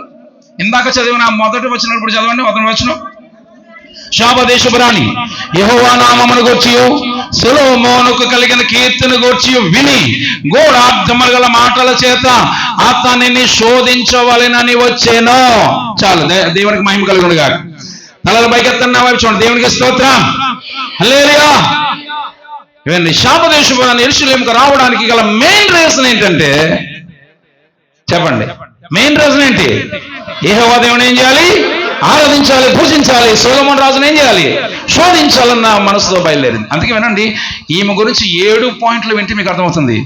వచ్చిన వారందరూ సొలొమోన్ని ఎలా పొగుడుతున్నారంటే నీ జ్ఞానం, నీ యొక్క సంపద, నీ అందం అని అందరూ వచ్చిన చుట్టుపక్కల దేశాల రాజులే సొలొమోను మహారాజును పొగడి పొగడి ఇలా అందరూ వెక్కించి వెళ్ళిపోయారు. కానీ శాపదేశపు రాణి వచ్చి సొలొమోను పొగిడింది అనుకున్నారా? పొగిడింది. కానీ ఆమె అన్న మాట చూస్తే ఒళ్ళు జలదరిస్తుంది. ఏమన్నా తెలుసా? నీ జ్ఞానం గొప్పది, నీ మాటలు వినుచున్నటువంటి నీ చుట్టుపక్కల కూర్చుని నీ మాటలు, నీ జ్ఞాన వాక్యములు వినుచున్న నీ ప్రజలు గొప్పవాళ్ళు, అందరూ గొప్పవాళ్ళని ఏ ఫైనల్ చేసిందంటే ఇంత జ్ఞానాన్ని నీకు ఇచ్చి ఈ దేశం మీద రాజుగా నియమించిన ఆ దేవుడే మహిమ పొందును గాక, ఆ దేవుడే హెచ్చించబడును గాక అని ఎవరిని హెచ్చించకపోయింది? చెప్పాలి, ఎవరిని హెచ్చించింది? ఎవరిని? యెహోవా దేవుణ్ణి హెచ్చించింది తప్ప రాజును. యేసయ్య వట్టినే మాట్లాడలేదండి రాణి గురించి. 700 సంవత్సరాల తర్వాత కూడా ఈ రాణి గురించి ఎందుకు మాట్లాడుతున్నారంటే she is very best women in the Bible. ఇంకా నేను పాయింట్స్ స్టార్ట్ చేయలే, ఇంకా నా ప్రసంగం స్టార్ట్ చేయలేదు, ఇంకా ఇంట్రడక్షన్లో ఉన్నా. ఇంట్రడక్షన్ అయిన తర్వాత పాయింట్ స్టార్ట్ అవుతుంది. ఇంట్రడక్షన్ ఎప్పుడు అవుతుందో కూడా నాకు తెలియదు. మాట ఇచ్చారు మీరు 1 గంట అయినా పర్లేదు. హలో, హలో, ఉన్నారా? మీరు చాలా మంచివాళ్ళండి, చక్కగా వింటున్నారు. నేను ఈ మధ్యకాలంలో ఒక చర్చికి వెళ్ళానండి. మర్చిపోలేకపోతున్నాను. అమ్మాయి మహాతల్లి కళ్ళు ముందు కనపడుతుంది నాకు. అది మండపేటలో ఉపవాస ప్రార్థనలు అయ్యి చాలా పెద్ద సంఘం, 2000 మంది ఉన్నారు. 2000 మంది సంఘం. మధ్యలో ఎవరో ఒక ఆవిడ కూర్చున్నట్టు ఉంది. నేను మనిషి అనుకోవట్లేదు, ఎందుకంటే సాధారణంగా ముసుకేసుకున్నారు. ఎలా వేసుకుంటారండి? మొహం ఇప్పుడు చదివేకండి, మిమ్మల్ని ఏమంటలేదు, మామూలుగా చెప్తున్నా. మొహం కనపడేలాగా అందంగా ఎలా చేసుకుంటారు? అవునా? ముందుకంటే ముసుగు ఎవరిని వేస్తారండి? ఇప్పుడు కింద కూర్చొని ముందుకంట ముసుగు ఎలా ఉండో చూడడానికి బట్టల మూట అనుకుంటున్నాను. మూటలాగే ఉంది. ఇదే మధ్యలో మూట టెరే డబ్బా అనుకుంటున్నా. ప్రసంగం చెప్తున్నాను కానీ మనసు అంతా మూట మీదకి వెళ్ళిపోతున్నా. కొండ బట్టలు కడిగేసాను. పాస్ గారు మధ్యలో మూట ఏంటండి అన్నాను. అనగానే పాస్ గారు వచ్చి మైక్ ఇచ్చుకుని, అమ్మా అప్పుడే మొదలెట్టేసావా? ఏంటది? నిద్ర. నాకు ఇంకా వాక్యాన టైం లేదు, అప్పుడు నిద్ర మొదలు పెట్టేది. పాస్ గారు తిట్టి పడేశారండి. ఎప్పుడైతే తిట్టారో, ఇలా చూడండి అమ్మ, నా ఇంకో ముసుగు ఎలా తీసిందండి. తీయని మొహం కనబడింది. అయ్యి బాబా మనిషి అనుకున్నాను. ముసుగు తీసంత పాస్ గారిని చాలా సీరియస్గా, ఇంతమందిలో నన్ను ఎంత మాట అంటావా, నా డ్రమ్ నాకు ఇచ్చే అంటుంది. ఎప్పుడైతే ఇలాగంతో డ్రమ్ అంటుంది పాస్ గారు అన్నాను. చర్చికి డ్రమ్ కొని ఇచ్చిందంటమ్మా. ఎందుకు? నిద్రపోవడం పర్మిషనా? అవునండి. నిద్ర వస్తే హ్యాపీగా నిద్రపోండి, ఏమన్నా మిమ్మల్ని, అర్థమైందా? కానీ ఎలా నిద్రపోవాలంటే నేను చెప్పినట్టు నిద్రపోవాలి. చూస్తూ నిద్రపోండి, నాకు ఏ కూడా ఉండదు. ఓకే, మీరు వింటున్నారు చెప్పుకొని వెళ్ళిపోతాను. గట్టిగా చెప్పండి హల్లెలూయా. హల్లెలూయా. శాపదేశపు రాణి నిర్ణయం తీసుకుంది, యెరూషలేముకి వెళ్దాం. ఎందుకు? ఈ మహాదేవునికి ఆరాధన స్థలం ఉండే ఉంటుంది, మందిరం ఉండే ఉంటుంది, ఆరాధించొద్దాం, బయలుదేరండి. అయితే రాజు గురించి విని అసూయపడి శోధించి ప్రశ్నలు అడుగుదానికి బయలుదేరి వెళ్ళాలంటే అంత దూరం వెళ్ళాలి చెప్పండి. చెప్పాలి. 1250 మైళ్ళ దూరం వెళ్ళాలి కదా. వెళ్ళాలంటే ఎంత దూరం ప్రయాణం. ఆ కాలంలో ప్రయాణించాలంటే ఇప్పుడులాగా ఫ్లైట్లు ఉన్నాయా చెప్పండి? ట్రైన్స్ ఉన్నాయా? బస్సులు ఉన్నాయా? ఏమి లేవు. వాహనాలు కానీ ఏమి లేవు. మోటార్ ఫీల్డ్ లేదు ఆ కాలంలో. మరి ఇప్పుడు ఎలాగెళ్ళలేమే అంత దూరం అంటే? ఆ కాలంలో అద్భుతమైన వాహనం. వినండి, ఆ కాలంలో ఆ వాహనం ఇప్పుడు దేంతో సమానం అంటే, మీరు బెంజ్ కార్ విన్నారా? బెంజ్ కార్ విన్నారు, వినే ఉంటారు స్టూడెంట్స్, బాగా తెలుస్తుంది. బెంజ్ కార్ ఖరీదు ఎంత ఉంటుందండి? ₹1 కోటి పైనే ఉంటుంది. ₹1 కోటి, సుమారు 50 లక్షల పైన ఉండే ఉంటుంది బెంజ్ కార్ అనేది. ఏదేనండి, ఇప్పుడు ఆ కాలంలో ఆ వాహనం ఇప్పుడు ఒక బెంజ్ కార్తో సమానం. ఆ వాహనం ఏంటంటే ఒంటె. రాజులు రాణులు ప్రయాణం చేసే అద్భుతమైన వాహనం ఏంటంటే ఒంటె. ఇంకో మాట చెప్పనా, ఆ కాలంలో ఎవరు ప్రయాణం చేసినా, రాజులైన వారు ప్రయాణం చేసేది 2 మార్గాలు. ఒకటి సముద్ర మార్గం, రెండవది దారి మార్గం. ఎవడు ప్రయాణం చేయాలన్నా 2 మార్గాలు. ఒకటి సముద్ర మార్గం, రెండవది దారి మార్గం. రాజులు రాణులు సముద్రంలో ప్రయాణం చేసేవారు కదా, ఎంత దూరం అయినా భూమి మీదే ప్రయాణం చేశారు. భూమి మీద ప్రయాణం చేయాలంటే వాహనం ఏంటి? ఒంటె. ఒంటి యొక్క లక్షణం చెప్పుకుంటారా? వినండి. నాకు ఇది చదువుతున్నప్పుడు అనిపిస్తుంది ఏంటంటే, ఒంటె ఈ కాలంలో ఒక బెంచ్ కారుతో సమానం అని చెప్తున్నాం కదా. ఆ కాలంలో అంత అద్భుతమైన వాహనం కదా. బైబిల్లో ఒక ఆస్తిపరుడు ఉన్నాడండి. ఆయన ఆస్తి గురించి మాట్లాడాలంటే, ఆ వ్యక్తి గురించి మాట్లాడాలి అంటే 2 విషయాలు. ఒకటైన భక్తి, రెండవదైన ఆస్తి. ఎవరు చెప్పండి? యోబు గారు. ఆయన భక్తి ఎలాంటిదంటే, తన పిల్లలు పాపం చేయక ముందే చేస్తారేమోనని చెయ్యబోయే పాపం కొరకు బల్లర్పించాడు ఉదయాన్ని లేచి. అంత వండర్ఫుల్ వినండి బైబిల్. రెండవది ఆయన ఆస్తి గురించి చెప్పాలంటే తెల్లరిపోతుంది, కానీ ఒంట్ల గురించి రాస్తుంది బైబిల్. ఆయన గురించి ఏమనంటే, ఎన్ని ఒంట్లు ఉన్నాయి? ముందు ఆయన కలిగిన 3000 ఒంట్లు, కానీ అవి చనిపోయిన తర్వాత దేవుడు ఏం చేశాడు? డబల్ చేసి 6000 ఒంట్లు. 6000 ఒంట్లు ఉన్నాయంటే ఎన్ని బెంచుగారులు ఉన్నాయి? 6000 బెంచుగారులు ఉన్నాయంటే మన ధీరుభాయ్ అంబానీ ఏమైనా పనిచేస్తాడు ఇప్పుడు? అంత ఆశపడు. సరే, ఒంటి అంత విలువైంది. అయితే ఇప్పుడు మేము ప్రయాణం స్టార్ట్ చేసింది. ఈ ప్రయాణంలో ఒంటి గురించి చదువుతారు మీరు. మహాజ్ఞాని సొలొమోను ఉన్నారు చూసారా? ప్రతి వృక్షం గురించి, ప్రతి జంతువు గురించి, ప్రతి దాని గురించి ఆయన ఇచ్చినంత వివరణ ఎవరెవరు. అయితే ఒంటి యొక్క లక్షణం ఏంటంటే, రోజుకి 25 మైళ్ళు మాత్రమే నడుస్తుంది, అంతకంటే ఎక్కువ నడదు. రోజుకి 25 మైళ్ళే నడుస్తుంది. తర్వాత రెస్ట్ తీసుకుంటుంది, మరొక ఇంకో 25 మైళ్ళు నడుస్తుంది. ఇలాగా రోజుకి 25 మైళ్ళు చొప్పున 1250 మైళ్ళు దూరం వెళ్ళాలంటే ఎన్ని రోజులు పడుతుంది? ఇప్పుడు కాలిక్యులేటర్ కావాలేమో. డాక్రా గ్రూప్ వాళ్ళు ఉన్నారమ్మ ఇక్కడ, వాళ్ళకి లెక్కలు బాగొచ్చు కదా. చెప్పండి, రోజుకి 25 మైళ్ళు చొప్పున 1250 మైళ్ళు దూరం వెళ్ళాలంటే ఎన్ని రోజులు పడుతుంది? 50 డేస్. Very good. 50 రోజులు పడుతుంది. 50 డేస్ పడుతుంది. మిమ్మల్ని ప్రశ్న అడుగుదాం అనుకున్నాను. యేసుప్రభు శిష్యులు ఎంతమంది? కొంచెం గట్టిగా చెప్పండి అమ్మా. ఓకే. ఇశ్రాయేలు గోత్రాలు ఎన్ని? పర్లోక పట్టణానికి గుమ్మాలు ఎన్ని? 5 రొట్టెలు 2 చేపలు తిండతో తిండి కంపలు ఎత్తారు. అమ్మ మీకు 100 ఎంత బాగా చెప్పారంటే, మీకు మీరు సపలు కొట్టేసుకోండి గట్టిగా. ఎందుకంటే కొన్ని సంఘాలకు వెళ్ళి అడుగుతుంటే కనీసం ఈ లెక్కలు కూడా చెప్పలేకపోతున్నారు చాలా మందికి డోక్రా లెక్కలు తప్ప బైబిల్ లెక్కలు రావట్లేదు. బైబిల్ లెక్కలు కూడా రావాలి మనకి. రైట్, వినండి. 1250 మైళ్ళ దూరం ఒంట్ల మీద ప్రయాణం కట్టింది కదా. ఇంత దూరం ప్రయాణం ఏమండి వెళ్ళాలంటే 50 రోజులు ఒక సైడ్ వెళ్ళాలి, మళ్ళీ తిరిగి రావాలంటే ఇంకొక 50 రోజులు. వినండి, ఒక రాణి దేశాన్ని వదిలిపెట్టి 100 రోజుల పాటు దేశంలో లేదు, ఎక్కడికో వెళ్ళిపోయిందనే సమాచారం శత్రు దేశ రాజులకు కానీ తెలిసిందనుకోండి, ఆ దేశాన్ని ఏం చేస్తారు చెప్పండి? కొల్లగొట్టుకుని వెళ్ళిపోతారు కదా. చాలా రిస్క్ ఇది. అయినా కూడా దేవుని కొరకు తెగించి ఈమె ప్రయాణం స్టార్ట్ చేసింది. 1250 మైళ్ళ దూరం ప్రయాణం యెరూషలేముకి కట్టింది. అయితే ప్రయాణం స్టార్ట్ చేసిన ఈమె ఎంతమందితో వెళ్ళింది? ఎంతమందితో వెళ్ళిందంటే ఒక 10 మంది సైనికులు 100 మంది సైనికులతో కాదు. బైబిల్ అక్కడ రాస్తుంది, చదవండి. ఎలా బయలుదేరింది ఈమె? ఆమె గొప్ప పరివారముతో. ఆగండి, ఇక్కడ ఆగుదాం, ఇక్కడే పాఠం మొదలవుతుంది. గొప్ప పరివారముతో ప్రయాణం స్టార్ట్ చేసింది రాణి. ఎక్కడికి? యెరూషలేముకి.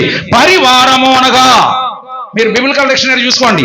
పరివారం అనగా ఇలా చెప్పనివ్వండి మీకు అర్థమయ్యే భాషలో, ప్రభుత్వాధికారులు, సైన్యాధిపతులు, సహస్రాధిపతులు, వీళ్ళందరూ లెక్క పెడితే, ప్రభుత్వాధికారులు అంటే ఎవరు చెప్పండి? కలెక్టర్ మొదలుకొని వాలంటరీ దాకా. ఓకే, సహస్రాధిపతులు, సైన్యాధిపతులు, వీళ్ళందరినీ వెనకాల వేసుకుని బయలుదేరితే, వినండి, ఈమె వెనక 2 మైళ్ళ దూరం అంతా సాగిరట వెనకాల. ఎంతమంది అండి? 2 మైళ్ళ దూరం సాగినంత జనంతో ఎక్కడికి బయలుదేరిందమ్మా? యెరూషలేముకి. ఎందుకు? దేవుణ్ణి ఆరాధించాలి, సొలొమోన్ని శోధించాలన్న ఉద్దేశంతో. ఇప్పుడు వినండి, ఒక అన్యురాలు. ఎవరిమే? ఒక అన్యురాలైనటువంటి ఈమె, విగ్రహారాధికులైనటువంటి ఈమె దేవుని గురించి విని ఇంత దూరం ఇంతమందితో ప్రయాణం కట్టిందే దేవుని ఆరాధించడానికి. క్రీస్తు రక్తంలో కొనబడినటువంటి దేవుని సంగమా, దేవుని పిల్లలారా, నువ్వు రక్షించబడి ఎన్ని సంవత్సరాలైందో నాకు తెలియదు, కానీ నువ్వు రక్షించబడిన తర్వాత దేవుని సన్నిధికి నీ ద్వారా ఎంతమంది చేర్చబడ్డారో, నీ ద్వారా ఎన్ని ఆత్మలు మందిరాన్ని చేర్చబడ్డాయి. నీ ముందున్న కూర్చున్న వారికి ఇది. ఒక అన్యురాలే ఎంతమందితో దేవుని సన్నిధికి ఎంత దూరం వెళ్ళినప్పుడు, క్రీస్తు రక్తంలో కొనబడి విలువ పెట్టి కొనబడిన దేవుని సంగమా, దేవుని పిల్లలారా, నువ్వు రక్షించబడిన తర్వాత నీ ద్వారా ఎన్ని ఆత్మలు దేవుని సన్నిధికి చేర్చబడ్డాయి. ఎప్పుడైనా ఆలోచన చేశారా?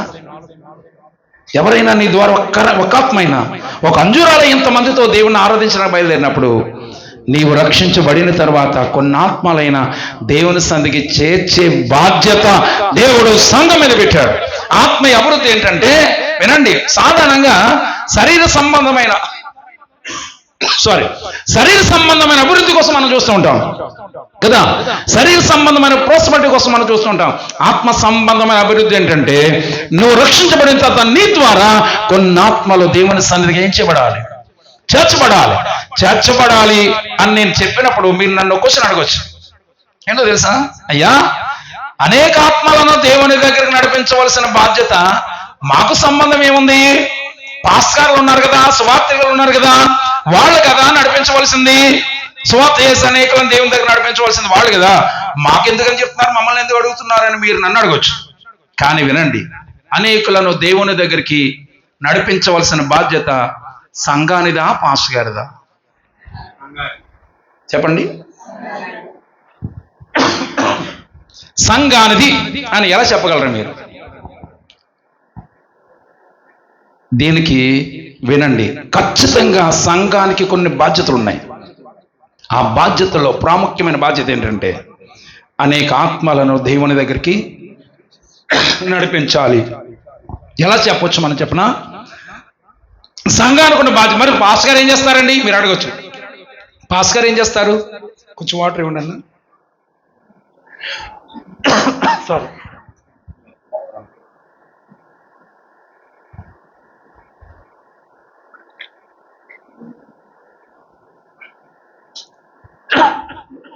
ఓకే బాబు ఇచ్చారు. దోమ ఏది వెళ్ళింది లోపలికి మొత్తం మీద. ఓకే, దేవునికి స్తోత్రం. హల్లెలూయా. అనేక ఆత్మలను దేవుని దగ్గర నడిపించే బాధ్యత సంఘానిదే. మరి పాస్టర్ గారు ఏం చేస్తారు? ఆయన బాధ్యతలు ఏంటో కూడా చెప్తాను. ముందు సంఘం యొక్క బాధ్యతలో మొదటి బాధ్యత ఏంటంటే, అనేకులను దేవుని దగ్గరికి ఆకర్షించే బాధ్యత సంఘానిదే అని చెప్పడానికి ప్రాముఖ్యమైన విషయం ఏంటంటే, బైబిల్లో ఎంత క్లారిటీగా చెప్పుకుంటూ వచ్చాడంటే వినండి, ఆయన నమ్ముకున్నటువంటి సంఘానికి, సంఘమునకు ఉన్నటువంటి బాధ్యతలో ఒక ప్రాముఖ్యమైన బాధ్యత అంటే అనేకులను సంఘం ఏం చేయాలి? దేవుని దగ్గరికి ఆకర్షించాలి. సంఘం దేంతో పోల్చబడిందంటే బైబిల్ చెప్తుంది, ఏమండి, ఎందరైతే అనేకులను దేవుని దగ్గరికి నడిపిస్తారో వారు ఆకాశమంలో నక్షత్రాల వలె, జ్యోతి అనగా నక్షత్రాల వలె ఉన్నారనే మాట దానియేలు గ్రంథంలో ఆఖరి అధ్యాయంలో 4వ వచనం ఉంటుంది. బుద్ధిమంతులైతే ఆకాశ మండలంలోని జ్యోతులను పోలిన వారై ప్రకాశించెదరు. ఇది వినండి, నీతి మార్గములను అనుసరించి నడుచుకున్నట్లు ఎవరు అనేకులను దేవుని వైపు త్రిప్పుదురో వారు నక్షత్రముల వలె ఉన్నారు. వినండి, నక్షత్రము వలె ఉన్నవారు ఎవరట? ఎందరైతే నీతి మార్గములను అనుసరించి నడుచుకున్నట్లుగా,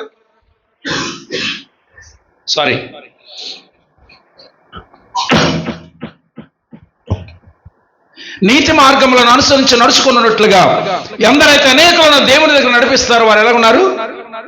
నక్షత్రంలో వెళ్ళి ఉన్నారు. నక్షత్రం దేంతో పోల్చబడింది అని ఆలోచన చేస్తే, అకార్డింగ్ టు రెవల్యూషన్, ప్రకటన గ్రంథంలో 22 అధ్యాయాలు ఉంటాయి. వినండి, తీయద్దు, వినండి. 22 అధ్యాయాలలో మొదటి 3 అధ్యాయాలలో 7 సంఘాలు ఉంటాయి. ఏముంటాయి చెప్పండి? 7 సంఘములు దేవుడికి సాదృశ్యం చెప్పింది అక్కడ. 7 సంఘములు 7 నక్షత్రములకు సాదృశ్యం ఉంది కదా. అంటే సంఘం దేంతో పోల్చబడింది? మాట్లాడాలి. సంఘం నక్షత్రంతో పోల్చబడింది. నక్షత్రం ఏం చేస్తుందట? ప్రకాశించడం కదా. ఎందరైతే అనేకులను దేవుని యొద్దకు నడిపిస్తారో వారు నక్షత్రముల వలె ఉన్నారు. అంటే నక్షత్రం ఏం చేయాలి చెప్పండి? అనేకులను దేవుని దగ్గరికి. ఇదంతా కాదు కానీ మీకు అర్థమైన చెప్తాను వినండి. యేసు ప్రభు వారు పుట్టినప్పుడు ఆ జ్ఞానులను యేసయ్య దగ్గరకు నడిపించింది ఎవరు? నక్షత్రం పని ఏంటంటే ఆకర్షించడం. వినాలి, నక్షత్రం పని ఏంటి చెప్పండి? ఆకర్షించడం. ఆకర్షించడం అంటే అనేకులను దేవుని దగ్గరికి నడిపించడం. నక్షత్రం దేంతో పోల్చబడింది? సంఘంతో పోల్చబడింది. సంఘం ఏం చేయాలి? అనేకులను దేవుని యొద్దకు నడిపించాలి. ఇప్పుడు సంఘం అంటే ఎవరు?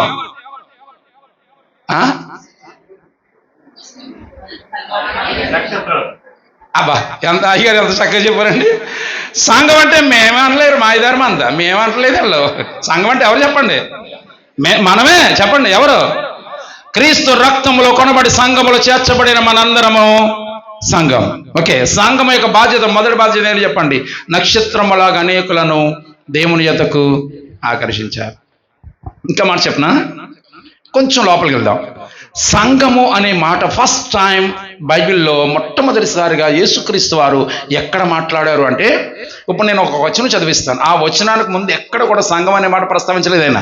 ఇక్కడే మొట్టమొదటిసారిగా సంఘం అనే మాట ప్రస్తావించారు. ఎక్కడ చదవండి?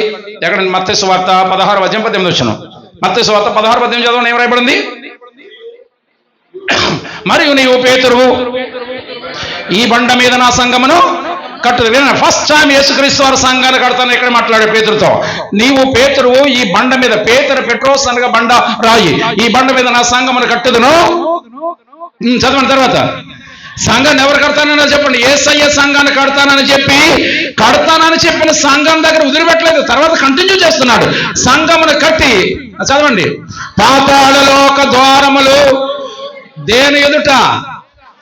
సంఘము ఎదుట పాతాళలోకం యొక్క ద్వారములు నిలబడవు. అంటే సంఘం ఎంత శక్తివంతమైన ఇక్కడ మాట్లాడుతున్నాడు. రెండోది, తర్వాత చదవండి, పరలోకపు తాళపు చెవులు నేను నీకు ఇచ్చేదను. నువ్వు భూమి దేనైతే బంధిస్తావు అది భూమి పరలోక మంది బంధిస్తాను, భూమి దేనైతే విప్పుతావు అది పరలోక మంది విప్పుతాను. వినండి, తలలపైకి ఎత్త, నా వైపు చూడండి, కొంచెం స్పీడ్గా చెప్తాను. దేవుడు యేసుక్రీస్తు వారు సంఘాన్ని కడతానని చెప్పి వదిలిపెట్టలేదు. కానీ సంఘంకి ఉన్నటువంటి క్వాలిటీస్ ఏంటో చెప్తున్నాడు.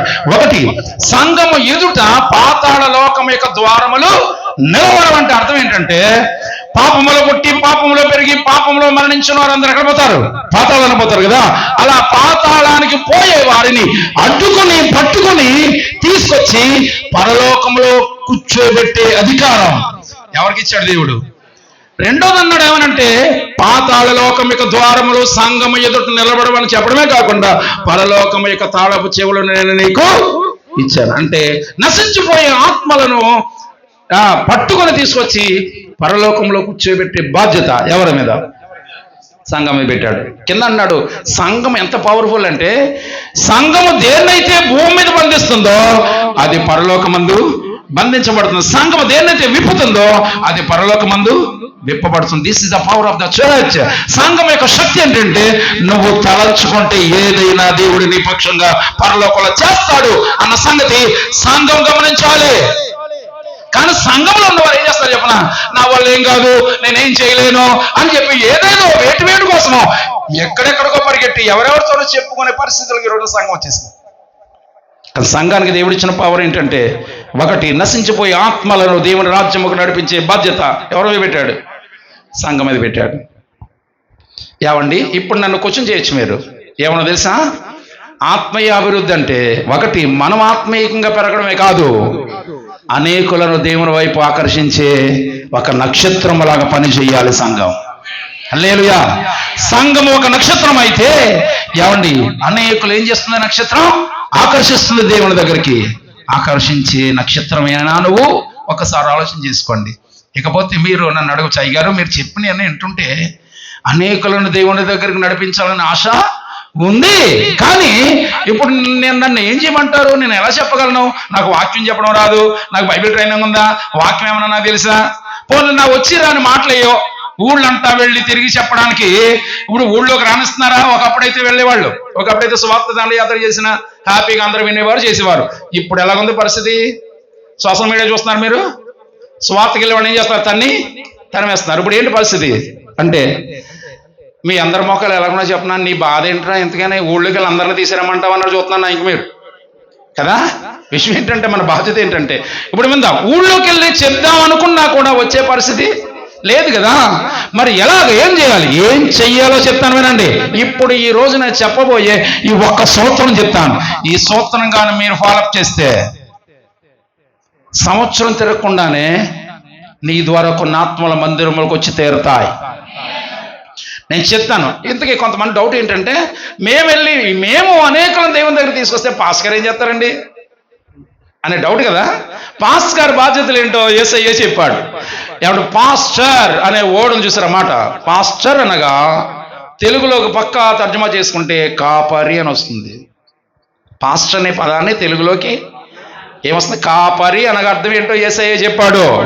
కాపరి యొక్క బాధ్యతలు ఏంటో చెప్పమంటారు? యేసయ్య చెప్పాడు పేతురుతో అంటాడు, పేతురు నా గొర్రెలను కాయము, నా గొర్రెలను మేపము. కాపరి పని రెండే, ఏంటి? కాయాలి, మేపాలి.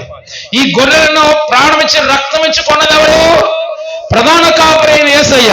హలో, ఆయన ప్రధాన కాపరి అయితే మన కొరకు ప్రాణం ఇచ్చి రక్తం ఇచ్చి కొని మళ్ళా వచ్చి తిరిగి తీసుకెళ్లే వరకు మరొక కాపరికి అప్పగించాడు. ఆ కాపరిని సంఘ కాపరి.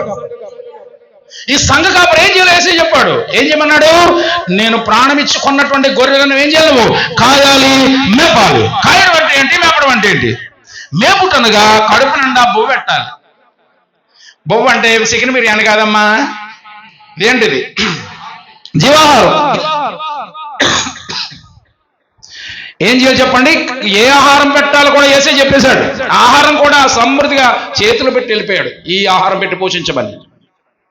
కాపరి బాధ్యత ఏంటంటే సంఘాన్ని కాయాలి, మేపాలి. ఫస్ట్ ఏం చేయాలి? మేపుటనగా ఆహారాన్ని ఏం చేయాలి? ప్రతి ఆదివారం, ప్రతి శుక్రవారం, ప్రతి మీటింగ్లో పాస్టర్ ఏం చేయాలి? ఆ వాక్యాన్ని వడ్డించాలి, తృప్తిగా తినేలాగా ప్రిపేర్ చేయాలి. వడ్డించాలంటే ఏం చేయాలి? ఇప్పుడు రైస్ తయారవ్వాలంటే, కూర తయారవ్వాలంటే ఏం చేయాలి? కూరగాయలు పట్టుకొచ్చి మీ ముందు పెడతారా? బియ్యం పట్టుకొచ్చి గిన్నెలో పెడతారు. ఏం చేయాలి? తయారని వండాలి. వండాలంటే ప్రిపరేషన్ అంటే ఈ గొర్రెలకు ఆహారం పెట్టడానికి సేవకుడు ఏం చేయాలి? ప్రిపేర్ అవ్వాలి, వాక్యం తీసుకొని. ఓకే, పాస్టర్ గారి మీటింగ్లో ఇలాంటివి చెప్తే చాలా బాగుంటుంది వాళ్ళకైతే. వినండి, ప్రిపరేషన్ చేసి ఏం చేయాలి? రుచికరమైన ఆహారాన్ని ప్రతి సేవకుడు ఆదివారం గొర్రెలకు ఏం చేయాలి? అలా చేయమని ఎవరు చెప్పారు? యేసయ్య చెప్పాడు. ఎవరికి ఇచ్చారు ఆజ్ఞ? అది సేవకుడికి ఇచ్చాడు. సేవకుడికి ఇచ్చాడు. ఓకే, సేవకుడు పని ఏంటంటే గొర్రెలను మేపాలి. రెండోది కాయడం. కాయడం అంటే ఏంటి? హలో, ఉన్నారు ఇక్కడ? కాయడం అంటే అర్థం ఏంటంటే గొర్రెలు ఎలాగున్నాయో ఏంటో ఆదివారం వాక్యం చెప్పేసి వదిలేయకూడదు. సేవకుడు ఏం చేయాలి? ప్రతి వారంలో ఒక్కసారైనా అవసరం అయితే మీ ఇంటికన్నా రావాలి. కనీసం ఫోన్ అన్నా చేసి, అమ్మ బాగున్నారా, ఇంట్లో పరిస్థితులు బాగున్నాయా, ఆర్థిక పరిస్థితులు ఎలాగున్నాయి, ఆరోగ్యాలు ఎలాగున్నాయి, పిల్లలు ఎలాగున్నారు, బాగున్నారా అని ఏం చేయాలి? కాపలి. అడగాలి, బాగోగులన్నీ చూడాలి. కాయుట మేపుట అంటే ఇది. కాయడం మేపడం ఎవరి మీద బాధ్యత పెట్టాడు? కాపరి మీద పెట్టాడు. ఏమంటే వీళ్ళు చక్కగా, మరి మీ కాపరి చక్కగా పెడుతున్నారు బాబా? చెప్పండి. ప్రతి ఆదివారం పెడుతున్నారా? ప్రతి శుక్రవారం పెడుతున్నారా? ఇది సరిపోక స్పెషల్ బిర్యానీ ఉండాలని నెలకోసారి మీటింగ్ పెట్టి మళ్ళీ మాలాంటి వాళ్ళు పిలిపించి మంచి భోజనం పెట్టిస్తున్నారా? చెప్పరమ్మా. అంటే ఆయన పని ఆయన చేస్తారు. మీకు బాగోపోతే చక్కగా ఫోన్ చేస్తే వస్తున్నారా? మీకోసం ప్రార్థన చేస్తున్నారా? ప్రాబ్లం వస్తే ఫోన్ చేయక అయ్యగారు బాగోలేదని పరిస్థితి అంటే ప్రార్థన చేస్తున్నా లేదా? అంటే ఆయన బాధ్యత ఆయన నెరవేరుస్తున్నాడు. కాపరని ఆయన ఎలా ఉండాలి చెప్పిన ఏమండి, విశ్వాసులందరికీ కనీసం ఫోన్కైనా అందుబాటులో ఉండాలి. బాగోలేదంటే హాస్పిటల్కి వచ్చి ప్రార్థన చేయాలి, మీ ఇంట్లోకి వచ్చి ప్రార్థన చేయాలి. కానీ ఇప్పుడు అంతా రివర్స్ అయిపోయిందండి. ఏమిటి చెప్పంటారా? పాపం మన కాపరి, ఇక్కడున్న కాపరి ఏమండి, ఏం జరిగిన అన్ని విషయాలకి అయ్యో నా బిడ్డలకి ఎలా ఉందో ఏంటని చెప్పి పరిగెట్టుకు వచ్చి ప్రార్థన చేసి ఇల్లు ఓపెన్ జరగాలి. ఇల్లు ఓపెన్ చేయాలంటే ఎవరు ఉండాలి? మీ కాపరి. చెప్పండి, ఎవరు కాపరి? కొంచెం గట్టిగానండి అమ్మ. ఇల్లు ఓపెన్ ఎవరు చేయాలి? మీ కాపరి చేయాలి. మీకు బాగోలేదనుకో వచ్చి ప్రార్థన చేయవలసింది ఎవరు? మీరు హాస్పిటల్లో ఉన్నారంటే పరిగెట్టుకు వచ్చి ప్రార్థన చేయవలసింది ఎవరు? మీ ఇంట్లో శుభకార్యం జరిగితే వచ్చి కార్యం జరిపించేది ఎవరు? ఒకవేళ ఎవరైనా చనిపోతే సమాచారం చేయవలసింది ఎవరు? అన్నీ చెప్పాలి ఎవరు? మీ కాపరి కదా. అయితే ఇప్పుడు పరిస్థితి ఏం చెప్పంటారా? కాపరి ఇంత కష్టపడి అన్నీ చూసుకుంటాడు కదా. ఇప్పుడు అంటే ఎవరినో విమర్శించడానికి అనుకోవద్దే, అన్నీ మీ ఇంట్లో ఏ కార్యం జరగాలన్నా మీ కాపరి వచ్చి మీకోసం అన్నీ ఇది చేస్తాడా? పరిస్థితి ఏం చెప్పంటారా? మీకు టెస్ట్ పెడదాం అనుకుంటున్నాను. పెట్టనా? మీ పాస్టర్ గారికి ఇక్కడ కుర్చీ వేశారు. మీరు సతీష్ కుమార్ గారు తెలుసా మీకు? అమ్మ తెలుసా? మీ పాస్టర్ గారికి ఇక్కడ కుర్చీ వేసాను, సతీష్ కుమార్ గారికి ఇక్కడ కుర్చీ వేశాను. ఇప్పుడు అన్నాను, అమ్మ ఇద్దరు అయ్యగారులు ఎక్కడ ఉన్నారు కదా, వచ్చి ఇద్దరిలో ఎవరో ఒకరి చేత ప్రార్థన చేయించుకోండి అని మిమ్మల్ని అన్నాను. ఇప్పుడు ఈ మంద అంతా ఎక్కడికి వస్తుందో చెప్పాలి. ఏమండి మాట్లాడండి, ఏడగొత్తారు వీళ్ళు? అవ్వ సిగ్గుందంటారా? నీకు ఇంట్లో బాగోలేదంటే ప్రార్థన చేయవలసింది ఎవరు? నువ్వు హాస్పిటల్లో ఉన్నావంటే పరిగెత్తి ప్రార్థన చేయవలసింది ఎవరు? శుభకార్యం చేస్తే ప్రార్థన చేయవలసింది ఎవరు? ఇంట్లో ఏం జరిగినా ప్రార్థించవలసింది ఎవరు? చెప్పండి, ఈ కాపరి. ఇప్పుడు ప్రార్థన చేసుకోండి, ఎక్కడికి వెళ్తానన్నారు మీరు అందరూ? అంటే ఏ గొర్రెలు? హలో ఉన్నారా? దేవుడికి ఇంకా లోపలికి వెళ్తా. కానీ విషయం ఏంటంటే, కాపరి ఎంత బాధ్యత కలిగి ఉంటాడంటే సంఘం పట్ల ప్రార్థన చేస్తాడు. మీరు పిలిచినా పిలవకపోయినా మీ కొరకు ప్రార్థన చేస్తాడు. సరే, కాపరి సంగతి తర్వాత చూద్దాం. సంఘం యొక్క బాధ్యత ఏంటంటే, చక్కగా పెడుతున్నాడు కదా జీవాహారం, పెట్టినప్పుడు తిన్నటువంటి గొర్రెలు ఏం చేయాలి? పిల్లలను కనాలి. హలో, ఏం చేయాలి? పిల్లలను కనడం అంటే అర్థం ఏంటి? అనేకులను దేవుని దగ్గరికి ఆకర్షించాలి.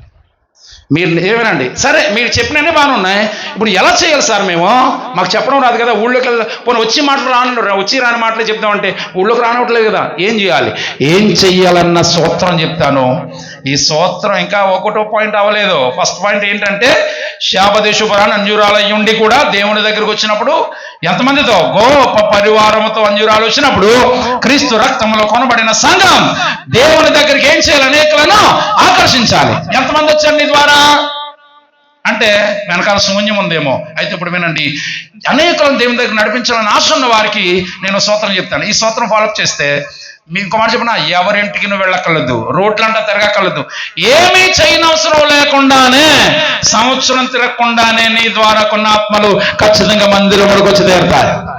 ఇప్పుడు నేను చెప్పే సూత్రం ఫాలోఅప్ చేస్తే, ఇప్పుడు వినండి, మీ సూత్రం చెప్పండి అయ్య గారు, ఖచ్చితంగా దీన్ని అనుసరిస్తానన్న వారికి మాత్రమే చెప్తాను. ఆశ ఉంది, అనేకలను దేవుని దగ్గరికి తేవాలని ఆశ ఉందన్న వాడు చేతులు ఎత్తండి. ముందే చెప్పాను, అలాగని చెప్పి ఊళ్ళంటా తిరగక్కర్లేదు, ఎవరింటికి వెళ్ళక్కర్లేదు చెప్పాను కదా. ఆశ ఉన్నవాళ్ళు చేతులు ఎత్తండి. మీ ఆశను దేవుడు నెరవేర్చనుగాక. ఆ సూత్రం అంటే చెప్తాను వినండి. సూత్రం ఏంటంటే, భారతదేశానికి అద్భుతమైన పండుగలు ఉన్నాయి ఎన్నో కదా. ప్రపంచం కూడా పక్కన పెట్టండి, భారతదేశంలో ఉన్నాం కనుక అద్భుతమైన పండుగలు భారతదేశానికి ఉన్నాయి. భారతదేశానికి ఎన్ని పండుగలు ఉన్నాయి చెప్పండి? కెన్ యూ సే ఎన్ని? భారతదేశానికి పండుగలు ఎన్ని ఉన్నాయంటే వినండి, నేను లెక్క పెట్టాను. నా దగ్గర పిచ్చుంది ఏంటంటే, చరిత్ర సంపాదించడం నాకు బాగా ఇష్టం. ఇండియాకి ఎన్ని పండుగలు ఉన్నాయని చెప్పి మనకి ఇప్పుడు లేవండి ఆ క్యాలెండర్లో. మనకి తెల్ల వెంకట్రామ అండుకో క్యాలెండర్ చూసారు ఎప్పుడైనా? తెల్ల క్యాలెండర్, దాంట్లో ఉండే పండుగలు ఆ క్యాలెండర్ కొని జనవరి నెల దగ్గర నుండి డిసెంబర్ నెల దాకా పండుగలు అని చెప్పి రాస్తే 26 పండుగలు వచ్చాయి. ఇండియాకి ఎన్ని పండుగలు? 26 పండుగలు ఇండియాలో, భారతదేశంలో మాత్రమే చేస్తారు. భారతదేశాన్ని వదిలిపెట్టి పక్క దేశానికి వెళ్తే ఈ పండుగల గురించి ఎవరికి తెలియదు. కానీ ప్రపంచమంతా చేసుకునే ఏకైక పండుగ ఒకటి ఉంది.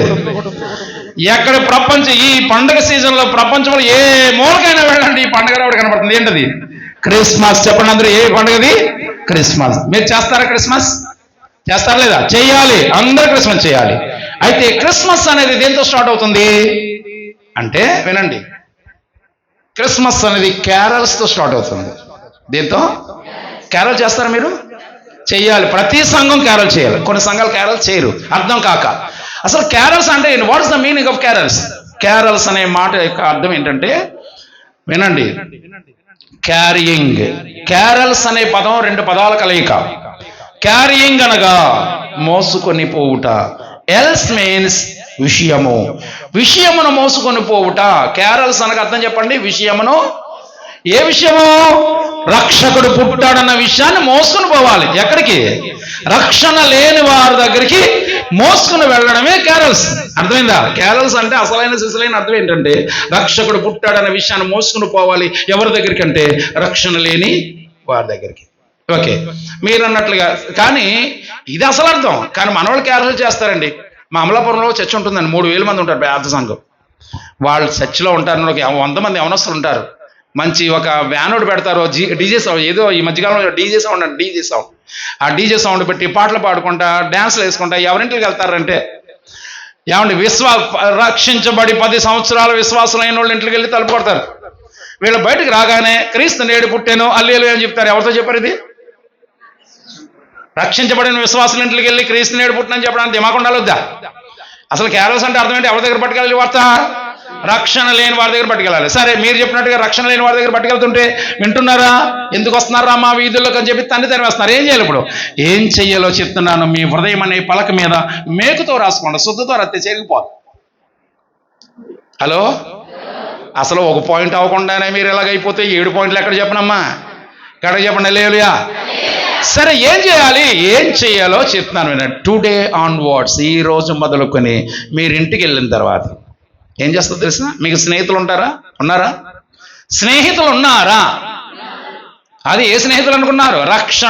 రక్షించబడకుండా, రక్షణ లేకుండా ఉన్న స్నేహితులు ఉంటారు కదా. మీరు ఇంటికి వెళ్ళి ఒకసారి ఆలోచన చేసుకుని, చదువుకున్న 6th క్లాస్ నుండి చదువుతున్నప్పుడు నీకు ఎవరైతే ఫ్రెండ్స్ ఉన్నారు, రక్షణ లేకుండా ఉండిపోయారు, జ్ఞాపకం ఉంటారు కదా, వారి పేర్లు రా. ఇంటికి వెళ్ళాక కనీసం ఒక 5 పేర్లు వస్తాయా? నీ స్నేహితులైన వారు, రక్షణ లేకుండా ఉన్న వారి యొక్క సంఖ్య రాస్తే కనీసం 5 పేర్లు వస్తాయి, రావా? వస్తాయి. రాసిన తర్వాత ఆ పేర్లు 5 కూడా నువ్వు బైబిల్లో పెట్టుకో. బైబిల్ పెట్టుకున్న తర్వాత రోజు ప్రార్థన చేసుకుంటారా? చేస్తారా లేదా? చేసినప్పుడు ఏం చేయాలి చెప్పనా? ఈ 5 పేర్ల మీద చేతులు పెట్టి ఇలా ప్రార్థన చేయి. అయ్యా, నాకైతే రక్షణ ఉంది, కానీ కుటుంబాలకి, నా స్నేహితులయ్యా, వీళ్ళకి రక్షణ లేదయ్యా, ఈ కుటుంబాన్ని రక్షించిన ఆయన, ఈ పిల్లల్ని రక్షించి దీవించిన ఆయన అని వాళ్ళు రోజు పేరు నోటితో పలికి 5 పేర్ల కోసం ప్రార్థన చేయి. సంవత్సరం అంతా ప్రార్థన చేయి, ఏ రోజు వదిలిపెట్టద్దు. నీ పేర్లు, వాళ్ళు ఎవరో నీ స్నేహితులు, వాళ్ళ స్నేహితుల కోసం ఏం చేయాలి చెప్పండి? ప్రార్థన చేయి, పేర్లు పెట్టి మరి ప్రార్థన చేయి. సంవత్సరం అంతా అయిపోయిన తర్వాత డిసెంబర్ నెల వస్తుంది కదా, డిసెంబర్ నెలలో క్రిస్మస్ డేట్ పెట్టుకుంటారు కదా, ఒక డేటు. ఆ డేట్కి ముందు 10 రోజుల ముందు ఆ పేర్లు పట్టుకుని నీ పాస్టర్ గారి దగ్గరికి రా. ఈ మాట చెప్పు, అన్నా వీళ్ళు నా స్నేహితులు, వీళ్ళకి రక్షణ లేదు, సంవత్సరం అంతా వీరి కోసం ప్రార్థన చేశాను. మన క్రిస్మస్ వస్తుంది కదా, ఈ క్రిస్మస్కి వీళ్ళని ఫ్యామిలీస్తో పిలవాలనుకుంటున్నాను. నేను ఒక్కదాన్ని వెళ్తే పోగదన్నా, సంఘం అందరూ కలిసి వెళ్దామని చెప్పి వచ్చి మీ పాస్టర్ గారిని అడగండి. మీ పాస్టర్ గారు సంఘం వస్తారా? వస్తారు కదా, అప్పుడు మీరు వెళ్ళండి వాళ్ళ ఇంటికి. పాటలు పాడుకుంటూ వెళ్తావో ఏం చేస్తావు, మొత్తం మౌనంగా వెళ్తారో మొత్తం మీద వెళ్ళండి. తలుపు కొట్టండి. నీ ఫ్రెండ్ బయటకు వస్తాడు. బయటకు రాగానే ఏయ్ ఎందుకు వచ్చావురా అంటాడా? అంటే ఎందుకంటే వాడు ఎవడు నీకు ఫ్రెండ్ కాబట్టి ఏమంటాడు? ఒరే ఈ టైంలో ఇంతమందితో వచ్చి పెట్టని అడుగుతాడు. అప్పుడు వాళ్ళందరి మధ్యలో చెప్తావు నువ్వు, ఒరే నా ఫ్రెండ్ కదా, నా కుటుంబం రక్షించబడింది, నేను రక్షించబడ్డాను, నీకు రక్షణ కోసం, నువ్వు రక్షణ లేదని సంవత్సరం అంతా నీ కొరకు, నీ కుటుంబం కోసం, నీ పిల్లల కోసం ప్రార్థన చేశాను రా, మీరు రక్షించబడాలని. ఇదిగో మా సంఘం తరపున క్రిస్మస్ పెట్టుకుంటున్నాం. ఆ క్రిస్మస్కి నిన్ను కుటుంబంతో ఆహ్వానించడానికి మా సంఘం, మా పాస్టర్ గారు అందరూ వచ్చారు. ఆ రోజున ఖచ్చితంగా రావాలి మీ ఫ్యామిలీతో. ఆ రోజు మంచి విందు కార్యక్రమం ఉంటుంది, మంచి వాక్యం ఉంటుంది, మంచి కార్యక్రమాలు ఉంటాయని ఈ మాటలన్నీ చెప్పండి. చెప్తే వాడు ఏం ఆలోచిస్తాడు? నా కోసం సంవత్సరం అంతా ప్రార్థన చేశాడు వీడు ఆలోచిస్తాడు. నువ్వు ఎప్పుడైతే ఇలా చెప్పావో వాడికి ఎన్ని పనులున్నా ఖచ్చితంగా కుటుంబాలతో ఏం చేస్తాడు? కుటుంబంతో క్రిస్మస్ కూటానికి వస్తాడా రాడా? ఇక్కడ పని చేయాలి మీరు. వాడు వస్తాడు, మీరు ఇన్విటేషన్ ఇవ్వడానికి వెళ్ళారు కనుక వాడేదో పెడితే తినేసి వద్దామని మాత్రం వెళ్ళకండి. ఖచ్చితంగా 2-3 రకాల ఫ్రూట్స్ తీసుకోండి. గ్రీటింగ్ కార్డు కొనండి. ఫ్రెండ్ కోసం ఈ మాత్రం చేయలేరా? గ్రీటింగ్ కార్డు కొనండి. గ్రీటింగ్ పైన ఏమో వాడి పేరు రాయి, కింద ఏమో నీ పేరు రాయి. చదువుకున్నప్పుడు చేసిన పనులే కదా ఈ ఫ్రూట్స్, ఈ గ్రీటింగ్ కార్డు పట్టుకెళ్ళి వాడి ఈ పాటలన్నీ చెప్పి వాడి చేతులు పెట్టి వచ్చాయి. వాడికి ఎన్ని పనులున్నా కుటుంబంతో క్రిస్మస్ మీటింగ్ వచ్చి కూర్చుంటాడు. ఇప్పుడు నీ ఒక్కడి ద్వారా 5 ఫ్రెండ్స్ ఫ్యామిలీస్ వచ్చారనుకోండి. ఫ్యామిలీకి 2 చెప్పులు తీసుకోండి. పోనీ 5 వద్దులండి, 3 ఫ్రెండ్స్ అనుకుందాం. పోనీ 3 ఫ్రెండ్స్ అనుకుందాం. మీ 3 ఫ్రెండ్స్ నుండి కుటుంబం నుంచి 2 చెప్పులు వచ్చారు. నీ ద్వారా ఎంతమంది వస్తారు? అక్కడికి 6 వస్తారు. ఆ రోజు ఆ మీటింగ్ లో రక్షించబడిన వారు ఎక్కువ ఉంటారా? రక్షణ లేని వారు ఎక్కువ ఉంటారా? రక్షణ లేని వారు ఎక్కువ ఉంటారు కదా. ఆ రోజు వాక్యం చెప్పడానికి ఎవరిని పడతాను కాదు, ఏయో పెట్టగదల సొల్లుగబులు కాదు. యేసు తప్ప వేరొక దేవుడు ఆయన ద్వారా మాత్రమే పరలోకానికి వెళ్ళగలుగుతారు, లేదా నరకానికి పోతారని. ఏమండి, అంత ఖండితంగా కాదు కానీ సరైనటువంటి సూట్ అయిన సోర్స్ చెప్పే సేవకులు తీసుకురండి. లేదా ఇక్కడ ఉన్నటువంటి సేవకులు, మంచి వాక్యం చెప్పే సేవకులు ఎవరు నిలబడి క్రీస్తు యొక్క రక్షణ యొక్క పరమాత్మ అంటూ వివరించండి. చెప్పండి. నీ ద్వారా వచ్చి కూర్చున్న వారిలో 6 వచ్చారు కదా, 6 ఒకరు లేక 2 నీ ప్రార్థన, సంవత్సరం చేసిన ప్రార్థన వ్యర్థంగా పోతుందా? ఆ ప్రార్థనకు ఈ వాక్యం తోడైతే నీ ద్వారా వచ్చి కూర్చున్న వారిలో 6లో 1 లేక 2 వాక్యం ద్వారా పట్టబడతారు. నీ ద్వారా సంఘంలోనికి చేర్చబడతారు. అర్థమై ఉంటే గట్టిగా చప్పలు కొట్టుండేవారు. హల్లెలూయా. ఈ సూత్రం ఏమండి, ఈ రోజున భారతదేశం పరిస్థితి ఎలాగైపోయిందంటే ఎంత అన్యాయం అండి, ఎంత దారుణం అండి. ఎవరినండి కొట్టేది? ఎవరిని లేకుండా చేయాలనుకుంటున్నారు వీళ్ళు?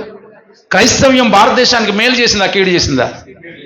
మేలు గురించి మాట్లాడాలంటే రాత్రి అంతా మాట్లాడతా. క్రైస్తవ్యం భారతదేశానికి ఏం చేసిందో, క్రైస్తవ మిషనరీలు ఏం చేశారో, ఈ రోజున ఇంత విద్య, ఇంత చదువులు చదువుకున్నామంటే కారణం క్రైస్తవుడే. ఇంత మంచి హాస్పిటల్స్ ఉన్నాయంటే కారణం క్రైస్తవుడే. 1-2 కాదు, కోకొల్లలో కడుపు నిండా బొవ్వ తింటున్నామంటే ఈ రోజున కారణం క్రైస్తవుడే. కాటన్ ద్వారా కట్టినటువంటి ఆనకట్ట ఎవరైనా 1-2 ఎన్నో కోకలు చూపించు. క్రైస్తవుడు ఎవరైనా భారతదేశానికి మేలే తప్ప కీడెవరు తలపెట్టరు, కీడెప్పుడు చేయరు. భారతదేశ ప్రజల కోసం, భారతదేశ నాయకుల కోసం, భారతదేశం కోసం ప్రార్థన చేసేవాడు ఎవరైనా ఉన్నాడంటే అది ఒక క్రైస్తవుడు మాత్రమే.